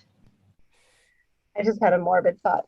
What if the car gets stolen and we both get stuck here forever? That isn't funny. I didn't say it was funny. Hey, I think you're coming back. A trapdoor opens at the bottom of the trunk, and Polly and Mystic fall out into the parking lot as the car swiftly drives away. Crap. End of play. Yay. Very fun, Heather. Awesome job. Thank you so much. All right, my friends, let's dim the lights on the house again. Everybody kindly turn your video off. Thank you for popping on there, though, to give us some applause at the end there. We appreciate that. And Michael Durkin, I believe you are up. Yes, I asked for a 5-syllable word. I got tonsillectomy. I have one stage direction that I will read, which is the trapdoor opening. Chris and Ellen will, Ellen and somebody else. Heather, there you are. Okay. And I'm going to get off and say, ladies and gentlemen, have a great time watching the beginning of Dr. Nurse. So, Doctor, that was unique. I can't hear you, Doctor. I'm muted. Yeah, that's, you know. Let's take it from the top, everybody. I don't have From the my top. assistant's not here to turn my mute off. Okay, here we go. The world premiere of Dr. Nurse. So, Doctor, that was unique. Nurse, it's not always by the book. New strategies, new medical methods are being developed every day. Read the Journal of American Medicine. Keep abreast of these developments. That is how you succeed. But, Doctor, do you really think that removing tonsils from the back of the head is the most efficient method? Certainly the conventional operational procedure of going in from the mouth is the easiest approach. Easy, easy. That's all I hear from the staff around here. Easy is not always the best. Easy is not always the most effective. Easy is just the easy. I understand, Doctor, but the incision you made in the back of the patient's neck will take weeks to heal. But I removed every part of the patient's diseased tonsils, did I not? Yes, Doctor, yes, you did that. But there has been talk around the ward ever since you removed that hand from that patient with an arthritic thumb last week. Look, nurse, this candelabra, which will be the only source of illumination I will use in my work from this day on, has 6 distinct candle holders.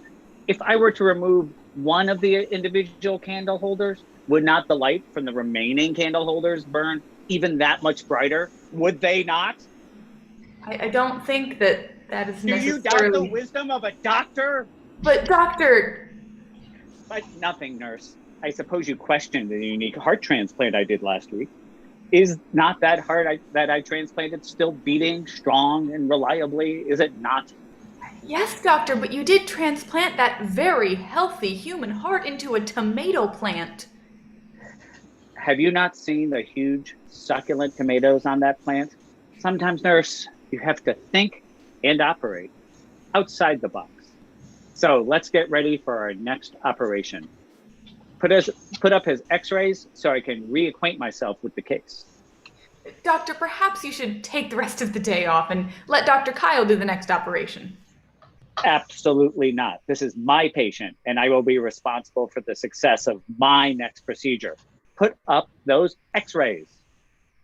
Yes, doctor. Anybody seen my banjo? Possibly continue without my banjo. It's the mournful sound of the Smoky Mountain banjo that inspires my work. I'll send someone for it. No, nurse. You must hum the tune of Long Black Veil as I peruse these x-rays and determine my procedure. Yes, doctor. Yes, nurse. Excellent. Thank you. So I see on the x-ray a simple fracture of the tibia. It would be best, I think, to remove the leg first and work on it, possibly at home over the weekend. Doctor, please consider the conventional leg set that has been effective for hundreds, if not thousands of years. The conventional leg set. You mean a pin of some sort and a cast supporting the limb for a period of time as it heals? Yes, doctor, something simple like that.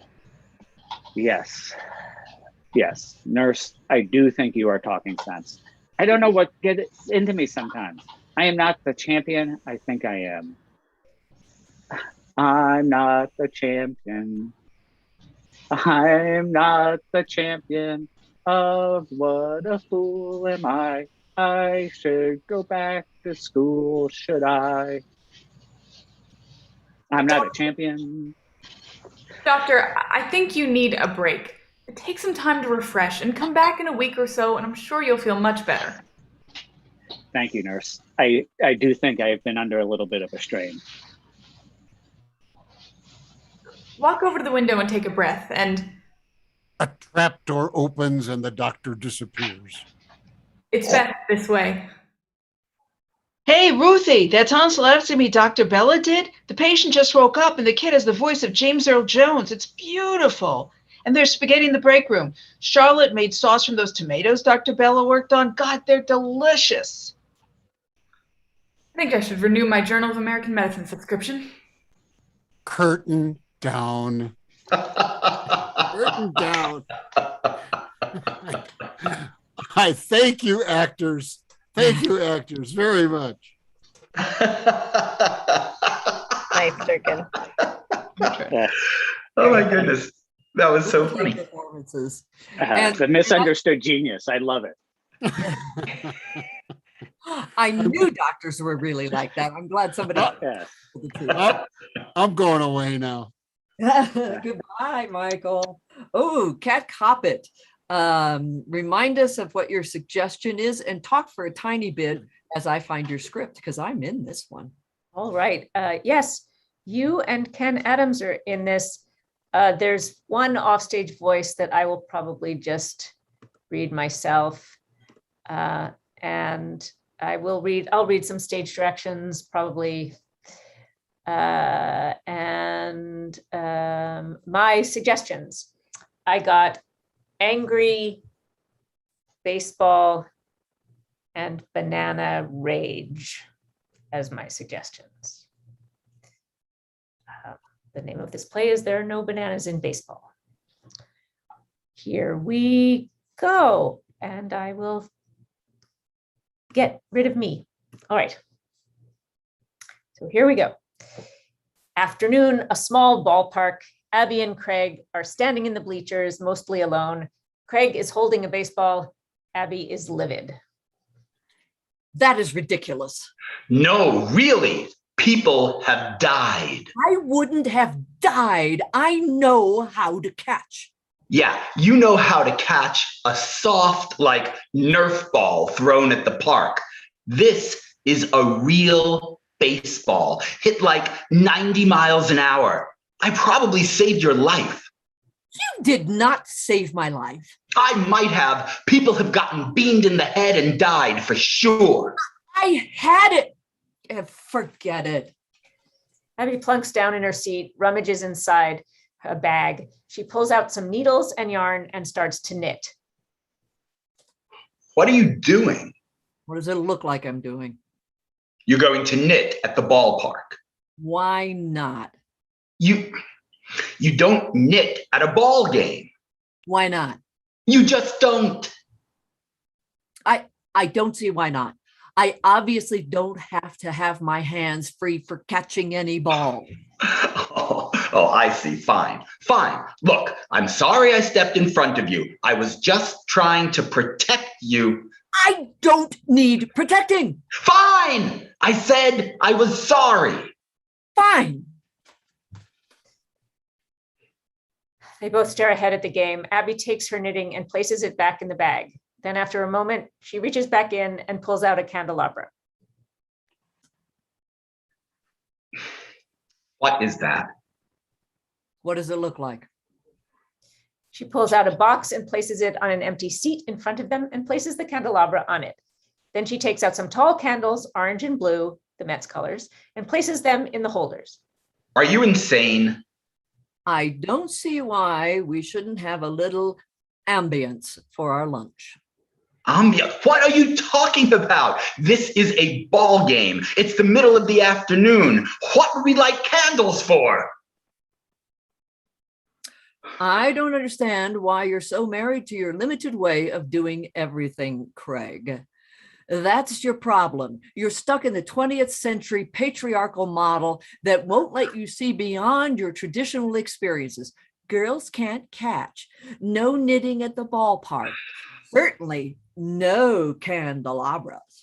Oh yeah? Stuck in traditional experience, am I? Well,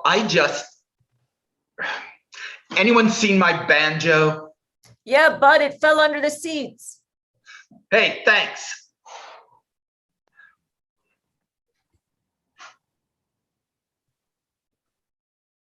He reaches down and pulls out his banjo. Abby, I am hurt and appalled that you think I am stuck in traditional ways. And I will prove to you right now that I am open to new experiences. How are you going to do that? I am going to improvise a song for you.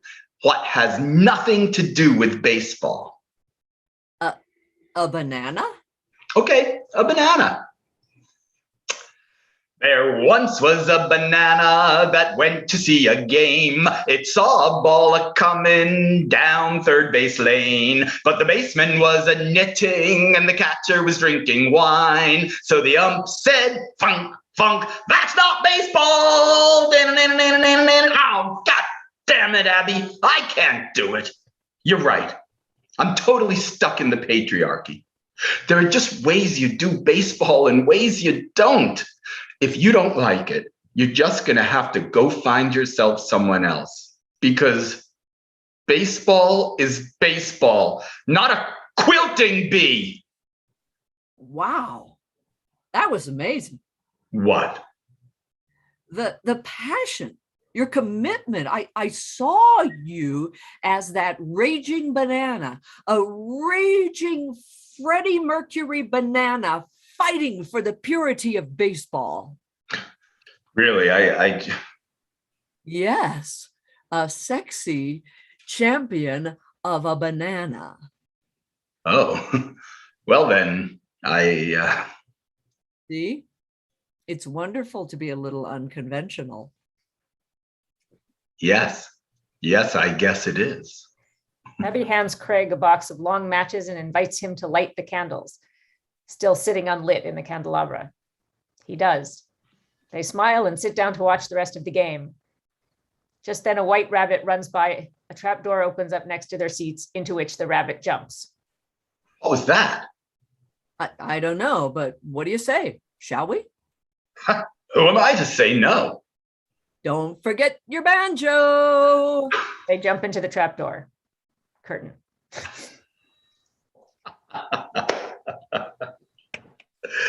That was fun. That was very fun. Did that really happen? Yeah. If there was ever a reason to keep doing right away, it's because I get cast in singing roles.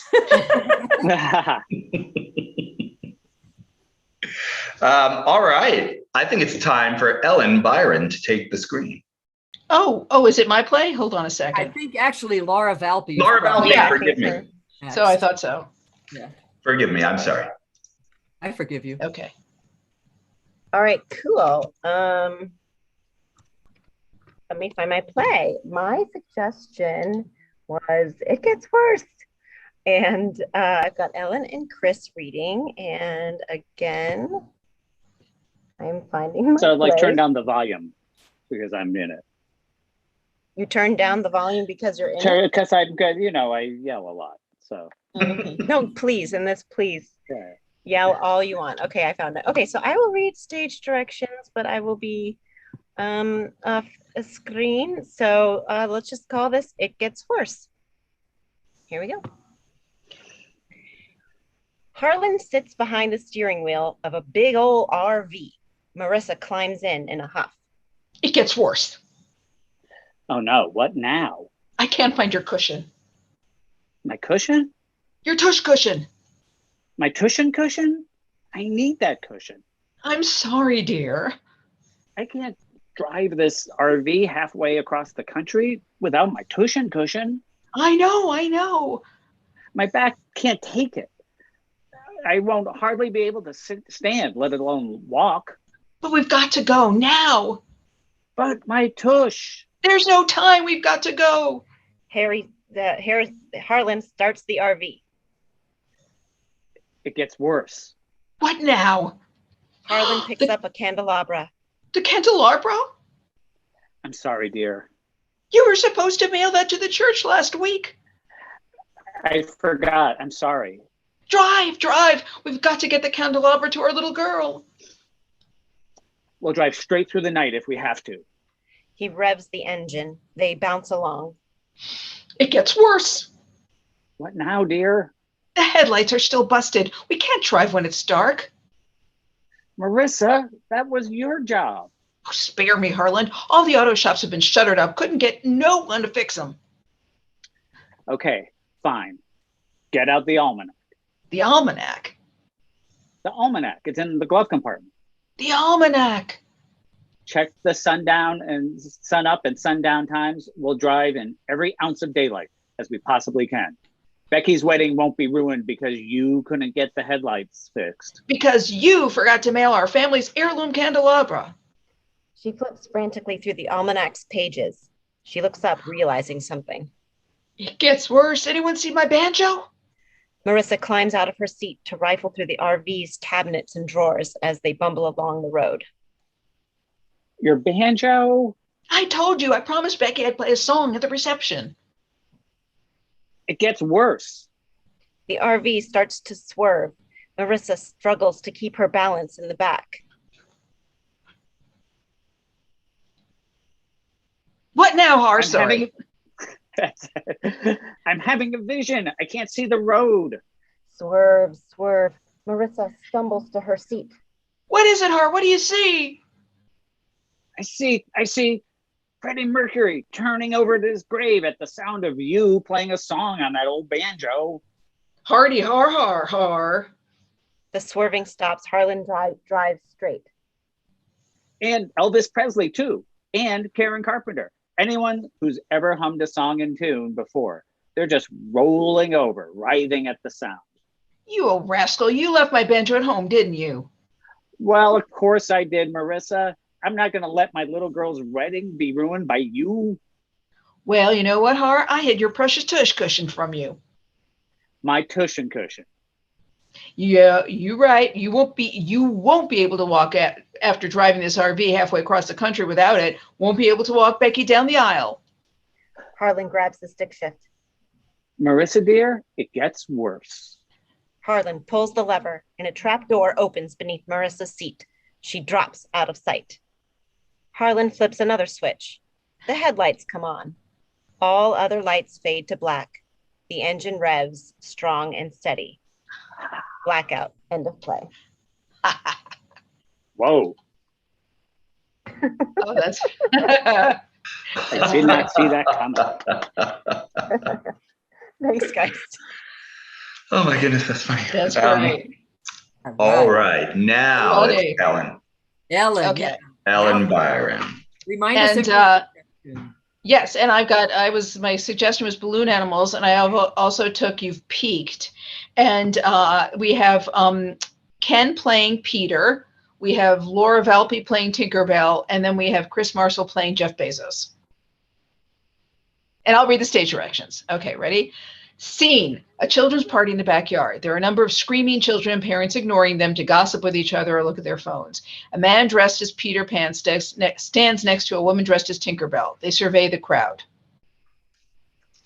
Typical. Parents off duty, expecting us to do the heavy lifting. I'm so depressed. I went to Juilliard. How did I end up in a green leotard wearing wings I bought at the dollar store? Now is not the time to question your life choices, Madison. We've got work to do. He claps his hands to get the kids' attention. They ignore him. He whistles. Nothing. Finally, hey, listen up. The rage in her voice silences the kids. Hi, kids. I'm Peter Pan, and this is Tinkerbell, and we flew in from Neverland to surprise Kylie. Let's all cheer for Kylie. There's a cheer, the kids clap, and Laura will be reading Kylie, who I forgot to cast. Wait, do you have it? Or I better read it because I don't think you have it. I'll read it. They're on board. Good. Did you know what Peter does on Neverland? He makes balloon animals. That's not in the story. That's in my story. But it's not in the one my mommy reads to me. Well, maybe she hasn't reached that chapter. She read the whole book this many times. Maybe it's in Peter Pan, the sequel. What's a sequel? He makes balloon animals, okay? It's what he can do. He can't fly, he can't sing or dance. So he makes balloon animals, and I hand him the balloons. That's my job. Balloon hander outer. The kids whimper. Jesus, simmer down. Okay, birthday girl, what animal would you like me to make? A peacock with all colors, a big, nice peacock. Tinkerbell picks up a candelabra and starts singing. Be our guest, put our balloons to the test.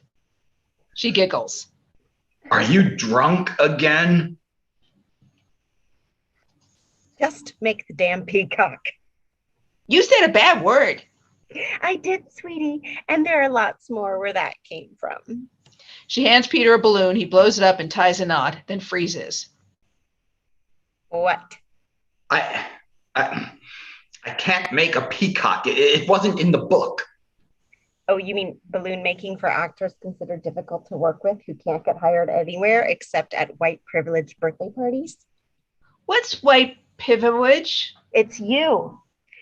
And you, and you, and not you. You're okay. Wakanda forever. Just make the balloon. She hands another balloon to Peter. He nervously blows it up and ties it to the first. She hands another and another and another. Peter's confidence grows. He and Madison are on a roll. The kids are transfixed. Finally, he holds up a peacock in triumph. Behold, a peacock! The kids scream and clap. Tinkerbell stares at it in awe. You've peaked. I know. I can't top this. What do we do? What do we do? That took all of 5 minutes, and we have to tame these little ankle biters for another hour. Can I try making a peacock? Peter hesitates. Please? I need something to give me a sense of self-worth. You peaked, Justin. I haven't. Where's my peak? Where's mine? The kids start getting restless. I'm bored. Yes, right. We need to entertain you. Where's my banjo? Tinkerbell! A frustrated Tinkerbell hands it to him. Oh, Neverland is a place of fancy. Let's all get a little bit dancy. La la loo and la la lee. I'll dance with you if you'll dance with me. They get the kids in a circle and sing along with them. Will this nightmare ever stop? I thought one day I'd hit the top. Instead, it's just a slow slide down. Where's my peak? I've hit the ground. Everybody sing. The kids sing, will this nightmare ever stop? No singing that. He puts away his banjo. Let's give Tinkerbell a chance to make her own peacock. What do you say? The kids aren't supportive. Here's the deal, kids. If I don't get to make a balloon peacock, I'll die. That's not in the book. It's in the book your mother hasn't read to you yet. Tinkerbell, the Peacocking. Wait, I just had a vision of Freddie Mercury, who's like the peacock of rock stars. Under pressure sure explains my life these days. I burned through my STEMI money, and am running on fumes. Peter begins singing Under Pressure. Tinkerbell joins in. They segue into Bohemian Rhapsody, A Crazy Thing Called Love, and finale with We Are the Champions. The kids go crazy as Tinkerbell jumps on the birthday table and starts stomping We Will Rock You.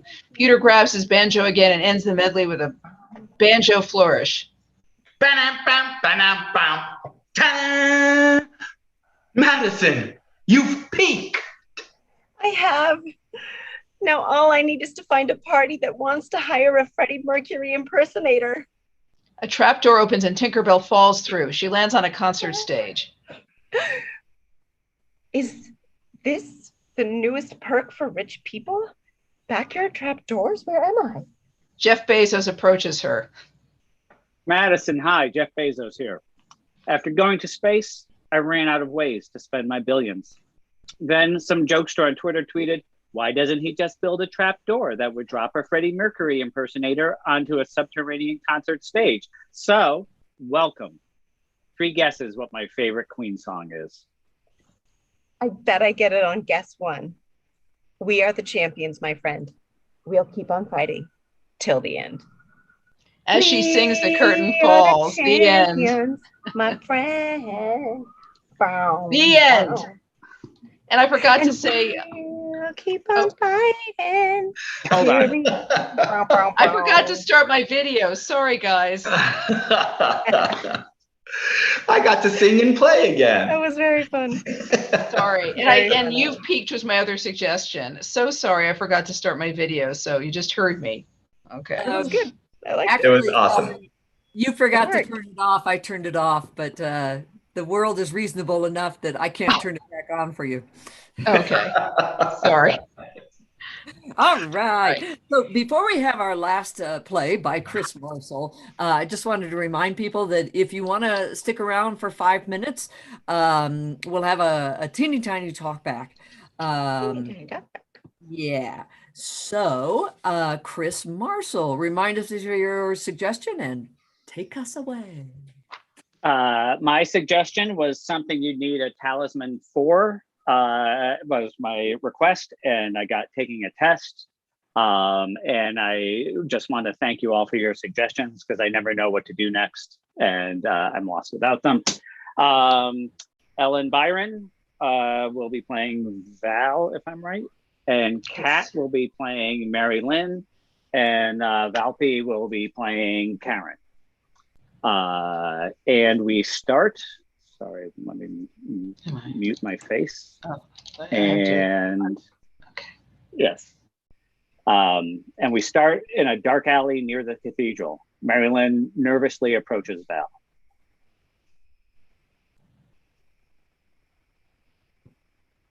Is this where I can get? Shh, not here. Come with me. Okay, but. What part of shh don't you understand? Okay, fine, but I'm not the one who's raising my voice. Val opens a door and they step inside. We go to Val's dining room, which is dingy. It's what seems like dozens of statues of St. Joseph decorate the place. The table has a number of jewelry boxes on it. Val and Mary Lynn enter.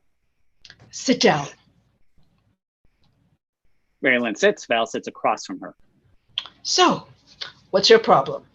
Well, I have this test. Mm-hmm. Val Excellent. opens a jewelry.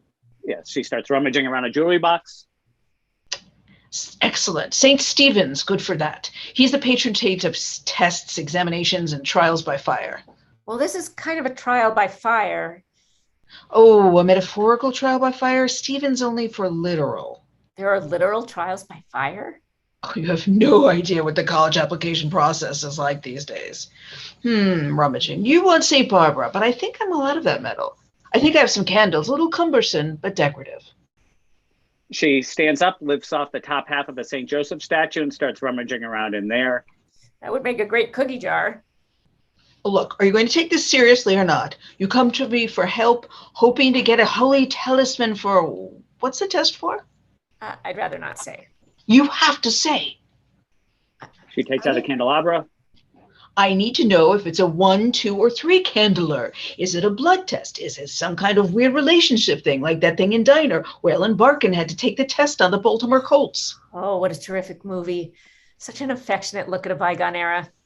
Right? There's something about those period pieces. I just eat them up. What a performance from a young Kevin Bacon. But I still don't know what you need your holy talisman for. These little tubes of wax and scraps of metal call down powers. I truly believe that. And frankly, I'm tired of being a stop on a scavenger hunt for some bullshit sorority initiation. We hear an offstage voice. How much longer are y'all gonna take? I need to get a St. Tiffany medal before dawn or I have to rush. Go away. Show it up, go away. But I'm really drunk. Too bad. Too bad. So before this goes any further, anybody seen my banjo? It's probably on top of the dobro. Agent Archinal. Agent Ladero? They now talk like spies, which is apparently what they are. So the operation is happening. That's on a need-to-know basis. But obviously, which one of these St. Joseph statues has the nuclear material? The one where the left hand at his side is giving the thumbs up. Nice. Let's get him down to the docks. This is going down, and it's going down fast. We need the patron saint of revolution. I've heard many versions of that joke. Right, I suppose you have. Let's go. They pick up the statue and begin to leave. But they run into Karen, dressed in her finest Theta sundress, still drunk and singing Bohemian Rhapsody. Is this the real life? Is this just fantasy? Christ's sake. Don't say Christ in front of the statue. Sorry, kid, but we need to take this statue to the cathedral for repair. He's lost his powers. But listen. You don't need to believe in these relics and medals. I've received a vision from a real saint, Freddie Mercury. He didn't die for our sins. He rocked for them. Don't you understand? Do we have time to tie this drunk bitch up? Karen draws a gun. You won't need to. Your little game is over. Like all members of Delta Theta Phi, I'm with the government, and you two are under arrest. Suddenly, the St. Joseph statue rises under its own power. The women gasp as a trapdoor opens in the ceiling and it floats up, disappearing. What just happened? We just saw a miracle. Holy shit, it really works. And scene. Thank you. I love the trapdoor going up. That was a nice twist on it. Yeah. Pardon me. I'm sorry I made that entrance. I certainly didn't mean to. I apologize. I thought you were St. Joseph. Yeah, exactly. All right, ladies and gentlemen, before we wrap up, we'd like to take a moment just to thank everyone who has supported us over the past several months. By all means, we would. But apparently, I'm not going to be able to do that. All right. I would just like to say what is on the script that Mike is showing us right now. Well, I will say, I'll say, as we approach that new normal and we get our acts together again, it has been very heartening to think back on how we recognize that supporting each other was a way of supporting ourselves. And for us in the performing arts, we figured out a way to maintain our connection to our audience. And you all responded with warmth and encouragement and generosity. So Synergy and Freestyle just want to sincerely thank you all for all of you who've participated with us and who've contributed to our organization for the past 18 months and kept us active. We're not out of the deep end yet, so if you'd like to toss us any kind of life preserver, our websites are in the chat, and we'd appreciate any support as we continue to keep our heads above water. Thanks very much. All right, Mike, if you could stop sharing that screen, that would be great. I have no idea what I was sharing. All right. I'm going to be putting up those websites again for people to see there. The next show, as you saw on that screen that Mike was sharing, is September 20th, and that would be great support. I would also like to say that I'd personally like to thank David and Chris Livingston for their support, and everyone else who sent a couple of bucks our way. I hope you'll join us. The registration I've just, for next month's right away, I've just put in the chat again. And let's get all the playwrights back on screen. I think we have them now. Thank you. Let's give them a round of applause, everyone. If you're staying for the talk back, feel free to pop your video back on. If you're leaving us now, thank you so much for being a part of this, and we hope to see you next month. Woohoo! That was awesome. Very fun. Very fun. I love the reading so much. Very fun. That was really fun. I'm so sorry I forgot to cast a roll and I forgot to say my second suggestion. I was like, 'cause I had like 5 scripts going at the same time. Yeah. It is. Well, you were in everything too, so your attention was divided. Yeah. Before we chime in at all, are there people who are there audience members who are still with us who have a question, comment, observation that they would like to pass on to the writers today? And feel free to just like speak up if you've got something. Yeah. Don't forget to unmute yourself. I'm always amazed at the creativity, and it just it's marvelous. So thank you. Oh, thank you. Yeah, I love how the plays like all had a sense of structure throughout, even though like the suggestions were just so all over the place. So congrats. Thanks. You know, it's actually, I'll say it's fun to like remember that you need a beginning, middle, and end, even with this, you know, even when crazy stuff is thrown in, and to somehow incorporate that and make it work and keep moving forward. By the way, I just want to say that I have some people here, Marcy, who's a wonderful reader friend of mine, and Dylan, who's a fabulous young playwright himself. It's really, Dylan, thank you so much for coming. He's really an amazing talent. So it's great seeing you here. Thanks. Yeah, thanks for inviting me. I have a spin-off question about the structure issue, the beginning and the middle and end for the writers. And that is for those of you who do outline meticulously before you sit down to write, do you have some like spontaneous version of that going on? Is there a particular structural device you use or a tool that you use that you're able to use spontaneously? Or in this experiment, do you just see where the characters take you? I know for me, I am a meticulous outliner usually, but with this, I feel like there's kind of a sense you feel when you're in the beginning or when you're in the middle or when you're in an end. I feel like even just as a reader, if you sort of get a page from something, you might be able to sense where it is. There's just kind of that feeling. And depending on, we get little text to let us know how much longer we have, and depending on when that is, you kind of know what feeling you should be in. So it's not scientific in my case, but there is some kind of sense of, oh, I have 15 minutes left. I know they have to be coming to some kind of emotional conclusion soon enough. Yeah. Plus, when you write a lot, you know, you don't get like sort of a you know, super fine grain necessarily, but you know, like we can't just be, you know, like sitting here like shooting the shit forever. Like something has to happen. So, and like in this one too, it's like early on, it's like, shit, Val has all the good lines and I'm hanging poor Mary Lynn, whoever's playing her, out to dry. So like she has to do something. But that's where the suggestions are so helpful, because you can get, I get anyway, like really like, oh shit, oh shit, oh shit, oh shit.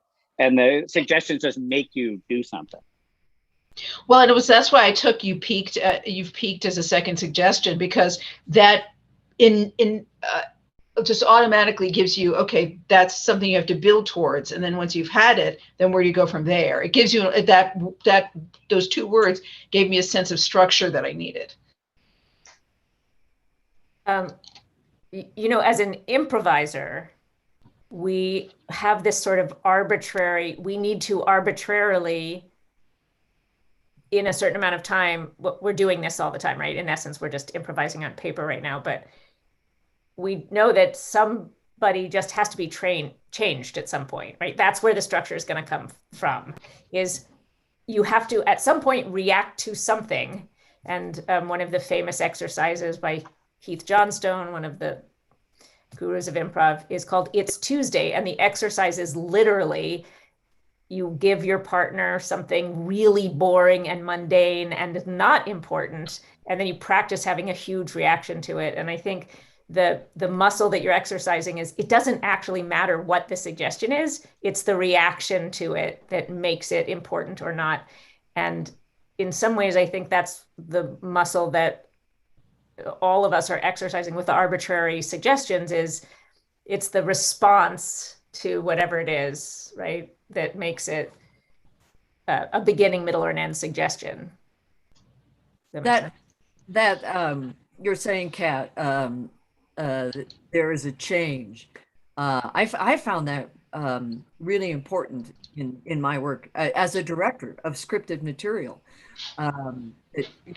We as actors work on what is the character like, and I will often in the smallest scene just go, what changed by the end of it?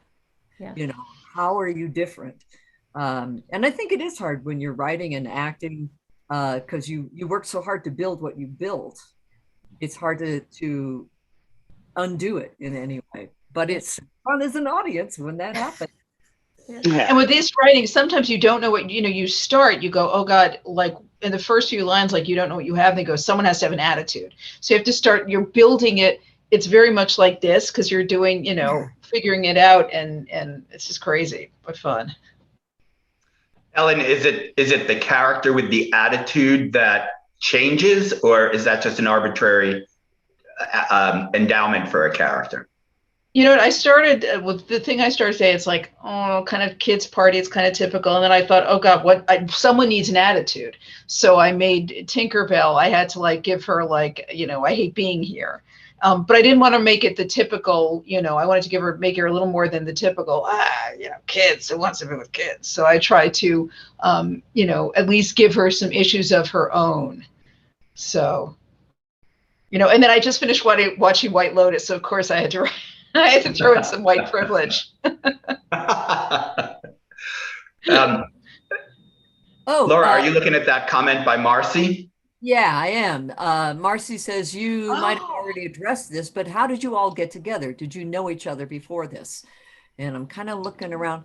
A lot of us have, everyone here tonight has in some way run through freestyle repertory theater, or the earliest version, the company that Freestyle Rep grew out of, Theater Sports New York. And that's one of the things that has been very fun for me, is like, not everybody knew each other, but I've known everybody here, and it's kind of fun, like introducing people and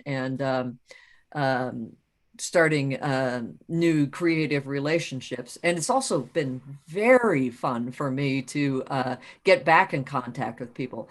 Ellen and Chris, we last worked with them so many years ago. And don't say how long ago. They went on, they went way different. I mean, Ellen was a playwright back then, and she was doing improv with us, and then boom, all of a sudden she's like 2 different mystery writers and of novels, and with a long TV career in between. But I also want to throw in that, like, I didn't know Laura until and Heather. I love seeing a young energy too. It's like, it's fabulous having a mix of ages and attitudes and stuff and viewpoints. So that was fantastic. And Marcy might not know, Laura, that this started as a live show that Freestyle produced. Yep. Way back so long ago that one of my favorite things is you could hear the playwrights' typewriters in the background when you were doing the first act. That's right. And I started it. Yes. Very atmospheric. Back in New York. That's hilarious. That's right. Well, folks, it was great to have you all here. Thank you, everyone who came to do the jam at the beginning. I hope you'll come back because it's just wonderful to have you there. And as Hey, Laura, can I throw something in? Or if there's anyone here who might be interested in being a possible playwright, should they get in touch with you? Sure. Our websites are and probably they will receive a thank you from Freestyle Rep for attending. So they'll have our email address. Cool. Thank you all for coming. We hope to see you next month because we can't do it without you. Chris, Ellen, Laura Valpy, Heather, Kat, Mike. Thank you all for your plays. It's wonderful. See you September. And Adams and Laura Livingston for hosting. Thank you. Thank you so much for everything.